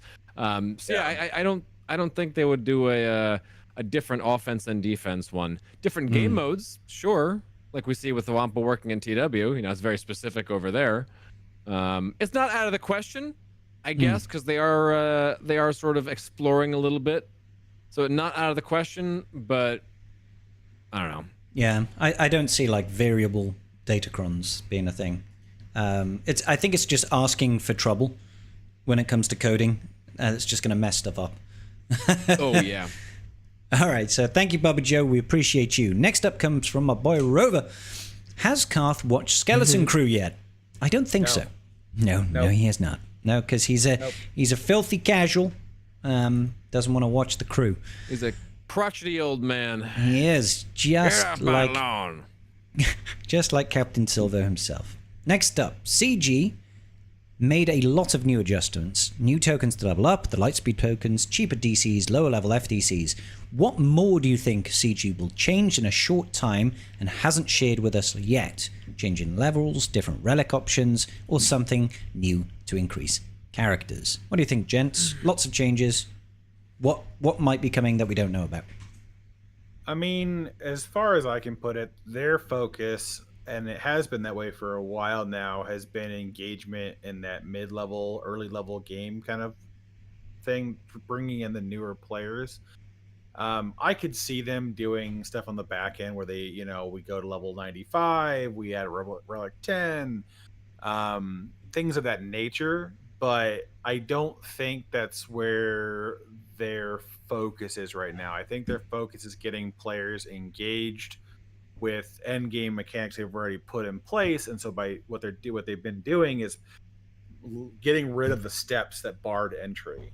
So with the elimination of the can't take anything to relics until you're 7 stars, that is going to give a lot of people more access to Datacrons, kind of giving these lower level FDCs higher low level usage. It's things that players can get more easy access to. Relic 3, or not a Relic 3, a level 3 Rolocron is like some shard shop currency, and they probably naturally occurred enough data cache to take that to level 3. They don't have to do much for that. So I feel like there's a lot of that going towards it. They might do more and more to kind of push that envelope with that mid-game players. But end game, I just don't know if there's a massive incentive to keep moving the goalpost right now until they fix other things. Like increasing the relics, increasing the levels, while needed, I think, at this junction just to keep things interesting. GAC needs some touch up to make it more competitive and interesting at the higher end of the game. TW needs an overhaul to make it more interesting. Yeah, complete overhaul. I think really, yeah. For a lot of people. So it's like, why would you invest into these things further if there's no reason to do it, right? Like that was the argument with Relic 9 when it first came out, outside of when TB launched, was why would I take another character Relic 9? Because they don't meaningfully change anything unless there is something that engaged with that. So it's like a Relic 8 character can still be a Relic 9 character. There's no real competitive advantage for the investment, and I think that's kind of what they need to do. Is there are bigger ticket items that need to be addressed before they do more progression. So hopefully something with that comes down the pike, but I'm not hopeful. I was just gonna say, I think interesting is really the operating word over there, because I heard a lot of talk of level increase, that sort of stuff. And that to me is like the least interesting level up thing they could possibly fucking do. Is be like, you're at 85, well now you go to 95, and now it costs like 20 million crystals to get 20 billion credits. Credits to level everyone up. I'm just sitting there like, that's just kind of a boring, and it doesn't add much anything. It doesn't really put the theory crafting going. You could maybe make an argument if they did something interesting with Relic 10. I could maybe see that going in over there. But again, they have to make it interesting. They have to give you an actual reason to want to go up there. And it's not just you can win the coin flip on Leviathan, which, yeah, cool. That would be nice and all. But that's a really boring incentive. Make it something interesting to actually have us go up over there. So that's sort of why I'm leaning against any sort of like just base sort of level increase past 85, because I don't know. And like you were saying, they're trying to drive engagement with the mid to lower tier, mid to lower level people in the game, players. And if they're just making it harder for you to reach max level, that doesn't really do anything to help out all the mid game players who are already short on credits as it is. So I don't know if that would really help all that much, if that's like the best thing to do. Relic 10, again, sort of like Hearth was saying, what's the reason to do it? They got to make it interesting. They got to give you some ability, something that makes it really worth it. Otherwise, there's already not a whole lot of engagement with Relic 9 aside from us. It's still really hard to. It's still really hard to reach it. It's definitely gotten easier to reach it, but most early game players are not just R9ing stuff for fun. You know what I'm saying? Easier as in like the last 6 months. yeah. And that's mostly because of stuff like error battles that they've just skipped one. So, it's like, but is what it is. There's a lot of things that we could see them changing, but like their game modes need more work. And I think that's what, whether it's profitable to them or not is always a driving factor for CG. But I think if you want to keep the community around this game alive, their game modes need work. I feel like I would be happy enough to see new guild-based game modes come to the game. You know what I'm saying? Something new that incentivizes guilds to play together, something collectively to reach towards. It can still be a PvP environment, but maybe instead of it being guild versus guild, it's like guild versus PvE as well, like there's multiple facets to it, and it's something new to engage people in. I don't know, like they can overhaul existing game modes, or they can introduce new ones. I don't really mind as long as it's fresh and fun. And CG has said multiple times, though, the reason why they're hesitant to introduce new is because like the chief complaint half the time with this game is that it takes so long to get through everything. There's a lot of time on screen. When you have a literal week of this game called Hell Week, which is starting in 20 hours, it's a legitimate concern for players who are facing burnout, is that they have to do conquest and TV and everything else all at the same time. You're talking multiple hours every day. For a week straight just to kind of get things done. It's like, I understand where they would be concerned with that. I think a lot of it is they need to inject some more competitive elements to the current modes, and then on top of that, TW needs a full overhaul. It really does. In totality. I don't think there's a way out of fixing TW that doesn't involve that. GAC just needs a way for players that want to be competitive and super sweaty to have more to play with, because the downside of being in the top 200 is that at a certain junction you have all the toys, but you only use 60% of your roster every season. And so for them, but they're a small crowd to please, right? They're not a crowd, but they're to please, but they're a small group that is a to focus everything on the top 1%. There are far more players that aren't that top 1%. And that's where I think they need to work on game modes that are guild based, and they need some overhaul. Like I would even say to a degree that TB needs a little bit more attention paid to it. It needs to be a little bit more adaptive. TB should be rotating content around a little bit more frequently to keep a reason to keep doing it there. I mean, you've talked many times about the fact of the having Zepho and Mandalore open to your guild gives you a lot more Kairos and a lot more 100%, free and a lot more gear for your guild. But at the end of the day, at the same time, it's like the same other planets all the time. And I feel like at a certain junction, they need to start like swapping out planets that have nothing on them and being like, hey, we're going to do, I don't know, Naboo instead of Coruscant for, a while or whatever else. We're not losing anything on that. We just give you an opportunity to change out what you're playing every once in a while. Because that's kind of how the raid goes, right? The raid's really fun for the first few months, and then it gets same stale. thing. Yeah. They should totally introduce temporary modifiers like that. Like how about randomly one time in Rote, it's just like, oh, by the way, this time in Rote you can earn cam shards on Geonosis. And it's just like a temporary thing, just for today only. You can do that, and it's just little things like that would be kind of cool, just to keep engagement. But hey, agreed.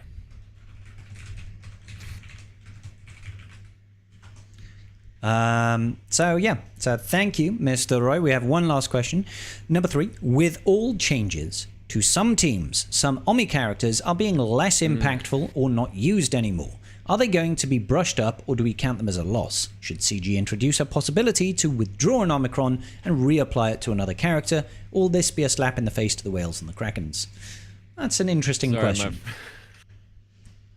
I'm sorry, but that's a loss. That's just, it's a resource management game. You're investing resources over here. Refunds in this game only happen when they like significantly rework something, or something is broken, or they're like, They make a very, very significant change to something. Like they gave us back 10 Omicron materials with the Bausch raid Omicron. Yep. When they reduced it to 10, they did the same thing with the 3v3 Omicrons. They gave us some of those stuff back. The 3v3, 5v5 specific ones they gave us back over there. But the only times they ever like completely refund materials is when they like substantively rework a character and the Zeta is like completely different from how it was before. Or the way the character interacts is just completely different. It's happened, but it's never happened because Omicrons have become obsolete. We've seen it with stuff like Zam Wessel, right? In the Bounty Hunter faction. Her Omicron, when it first came out, was phenomenal. It was like one of the best Omicrons to apply. Nowadays, you don't even blink at it, right? It's just like, oh, okay, it's cool. Let's not use Bounty Hunters, because even with it, it doesn't move the needle, right? Yeah. I think that's going to happen organically over time, and we just have to take it on the chin. It's the same way Zetas. Zetas used to be amazing. Now they're just like, who cares, right? Certain Zetas, I mean. 100%. So yeah, I don't think we'll ever see. Don't get me wrong. If CG wanted to introduce a mechanic where it's like, pay 1,000 crystals and you can get your Omicron back, and you get your mats back and you lose that tier, I'm sure some people would engage with it. I wouldn't personally, because late game enough now that it doesn't really matter. I can usually get any Omicron I want in a relatively achievable amount of time. So I don't know. I would almost say it's kind of a trap to give players that option, because I think they would just be wasting their crystals, personally. So yeah, I don't think that's going to happen. I don't think it's going to happen, personally.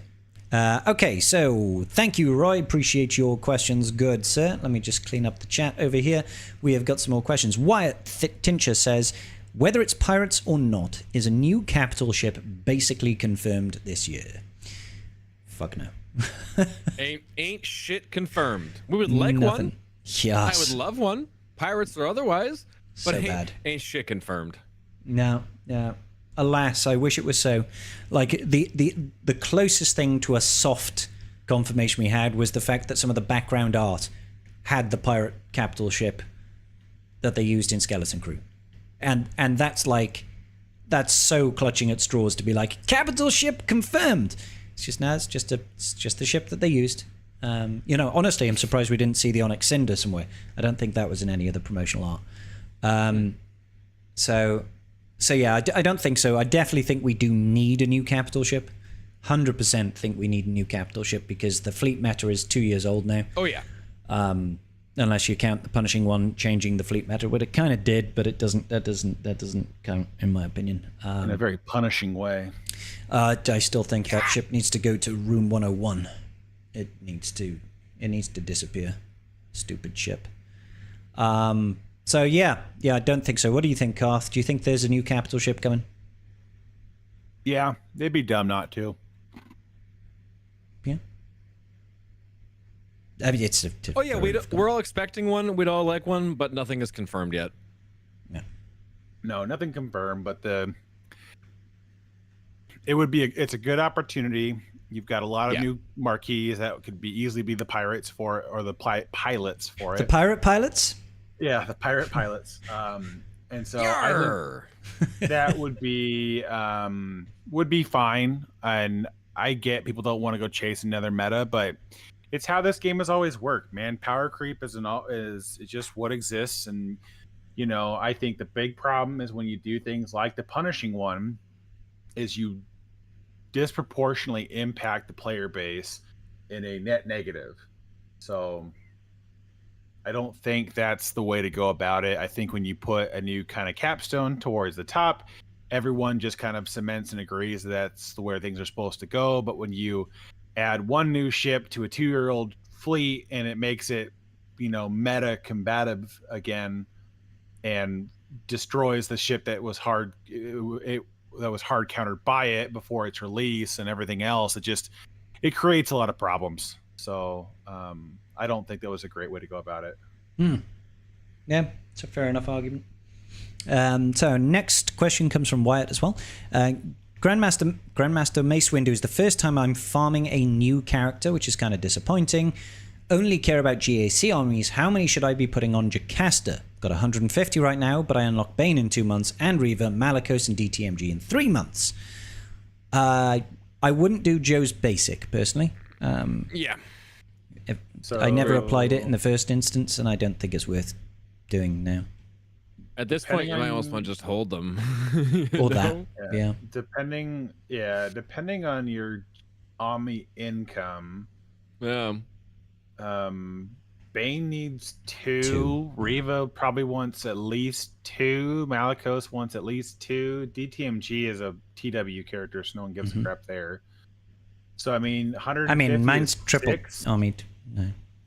Well, yeah, but you're in a TW guild now, so that was a recent investment. Yeah. So you have 6 as an option that are open, and you're unlocking Bane in 2 months. So I would probably try to suss out what's the best one for Jocasta. I have no idea. Not her basic is the best one. What are good for her? I just slapped them all on and called it a day.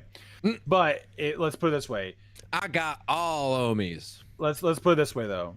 You're 3 months out from having the majority of these characters, and you should be accruing about 1 Omicron a month, roughly, depending on your income. So you technically are going to have another 3 available on top of the 7 you have right now, 7.5 you have right now. So I mean, if you really desperately want to make Jocasta work with Mace, then wait till you have Mace and then put him on, because I don't think God, yeah, don't do it beforehand. God, no. Yeah, I don't think she does much with Kelleran to warrant that. So I would just say, we were just talking before, but when you were on your little hiatus there, Garth, we were talking about how Omicron's become obsolete and how bounty hunters don't get used for much, but Kelleran Beck with Jocasta, you can quite literally just bosk bounty hunters and disintegrate her. That's how bad she is when she's not with Mace.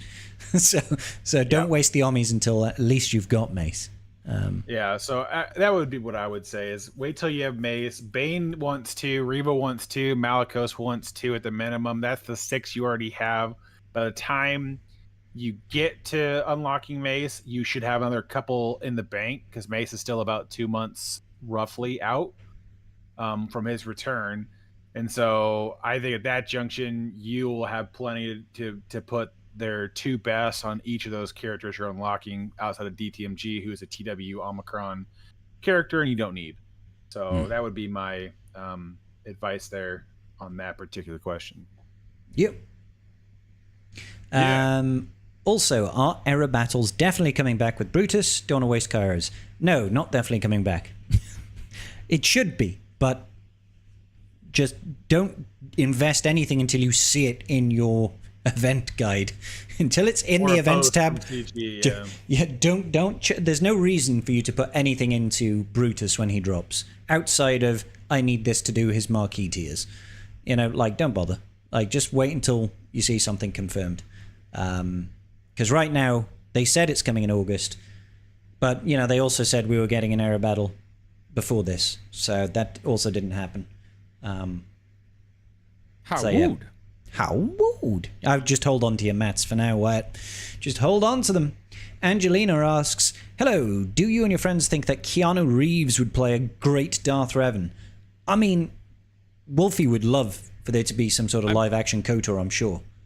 I believe we've discussed this before, and yeah, Keanu Reeves would be an amazing Revan, just in every way, shape, and form. The dude needs to play Revan. If they ever like have a Old Republic, have something over there, and he's not Revan, then it better be because they waited too long. Actually, they better not wait too long, you fuckers. Anyways, yes.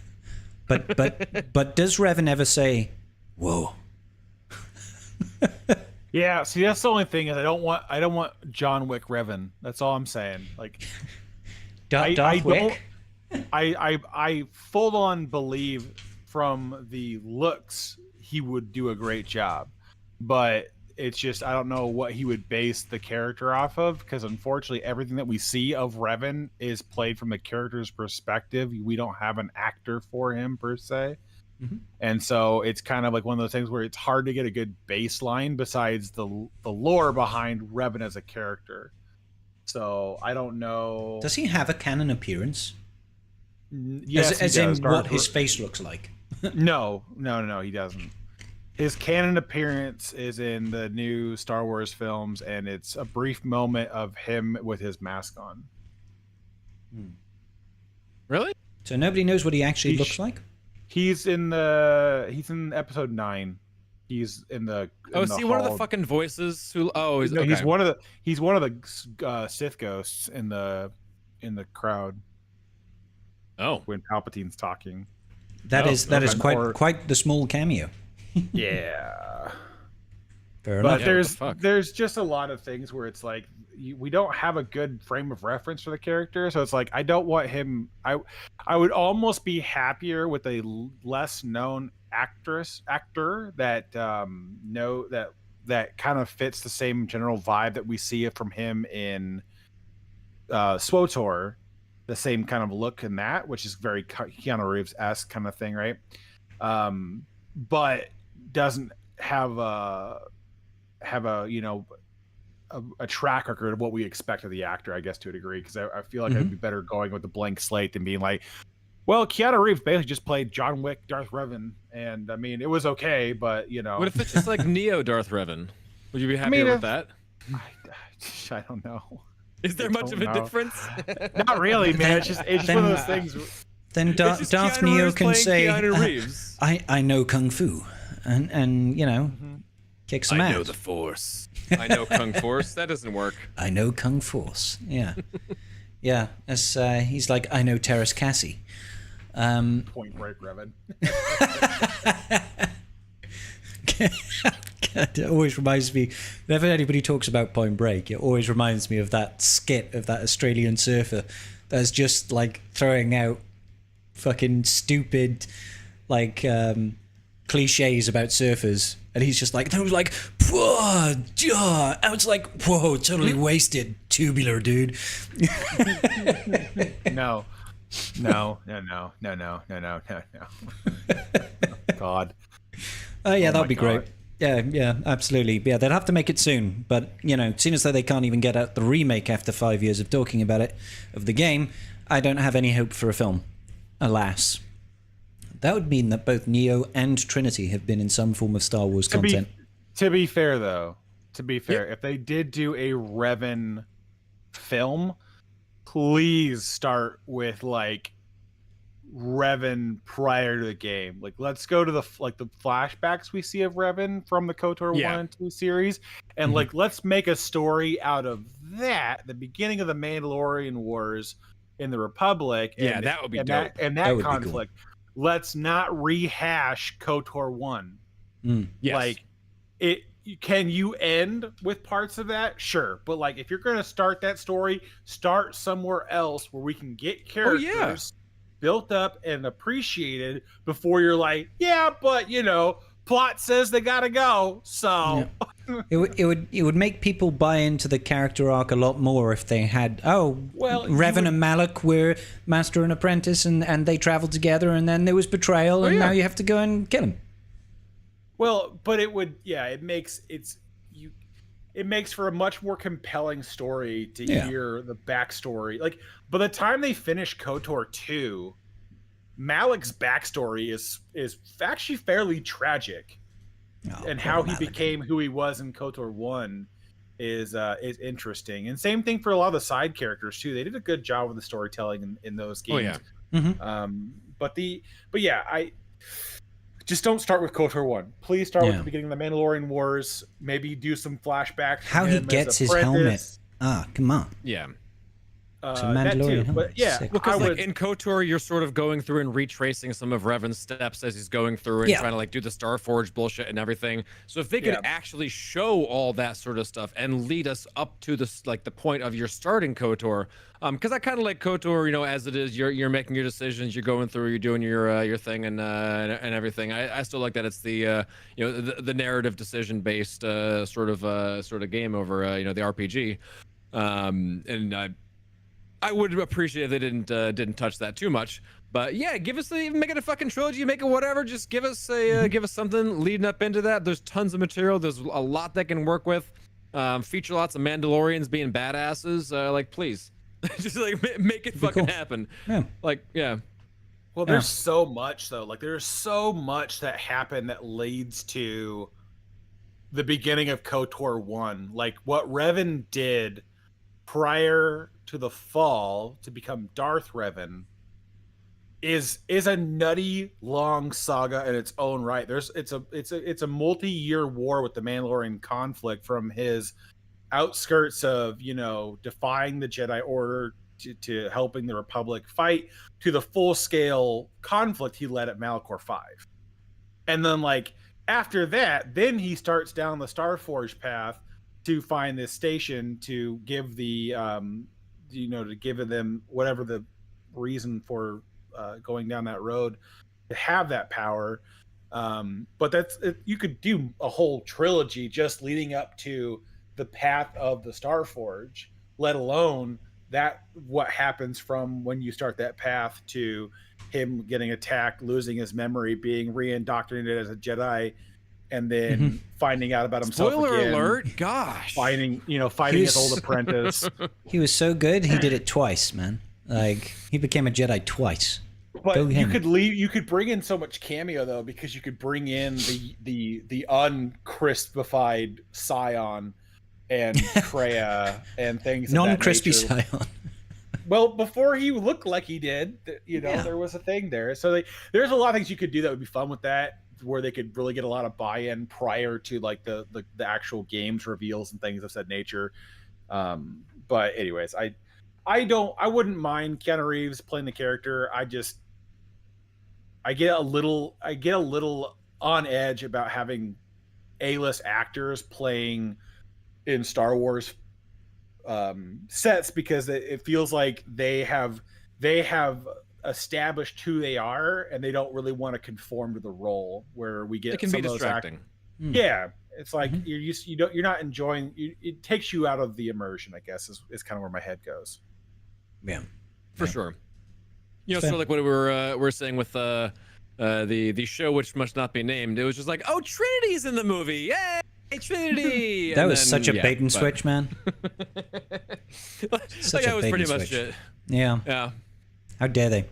All right, final questions for Tribe Talks is Wyatt. Isn't the GL coming much earlier this year? Yes. Good question. That's the answer. Yep. That was the follow up to the capital ship question. Yes. Yeah. The GL is coming much earlier. That doesn't necessarily mean should they've be confirmed a here. capital ship, but yes. No, they have given lots of what some would consider hints in a new capital ship coming with the pirate fleet and the take your ships in command kind of thing. They've used some verbiage that would definitely allude to the fact that we would get a capital ship. And to be honest with you, it seems to me like releasing a capital ship in the fourth era of the year is a good time for that, because they can do what they did last year with the Ahsoka era, which is like, hey, the last era is just a F around era. Like, we don't really care what we're doing here. We get like a month off, don't we? Which is nice. It's a good time to build up your resources again. Yeah, that wouldn't be a bad time to put in a capital ship, because capital ships just don't do a lot, and then you can put a lot of the focus on that time doing what CD does best, which is pumping out endless packs for you to buy over the holidays. Yeah, the 24 days of freaking Sloga packs. We'll probably get some era battles returning at Christmas. I want those 2,000 crystals from Mace. Oh my god, dude! Think of it. By the time we get there will be there's 4 right now. No, there's 3 right now. Yeah. No, 2. Well, there's going to be 3. But there's Crimes Against the Republic, and there's the Nightfall era. Nightfall, and then we'll get the pirate one, and then there might be another one after that if they start doing ships. So there's like 4. Like, think of those like showing up like twice during the same week, all 4 at the same time. Enjoy your free 2 Relic 9s, bitches. That's gonna stack up quick. Yeah, I like it.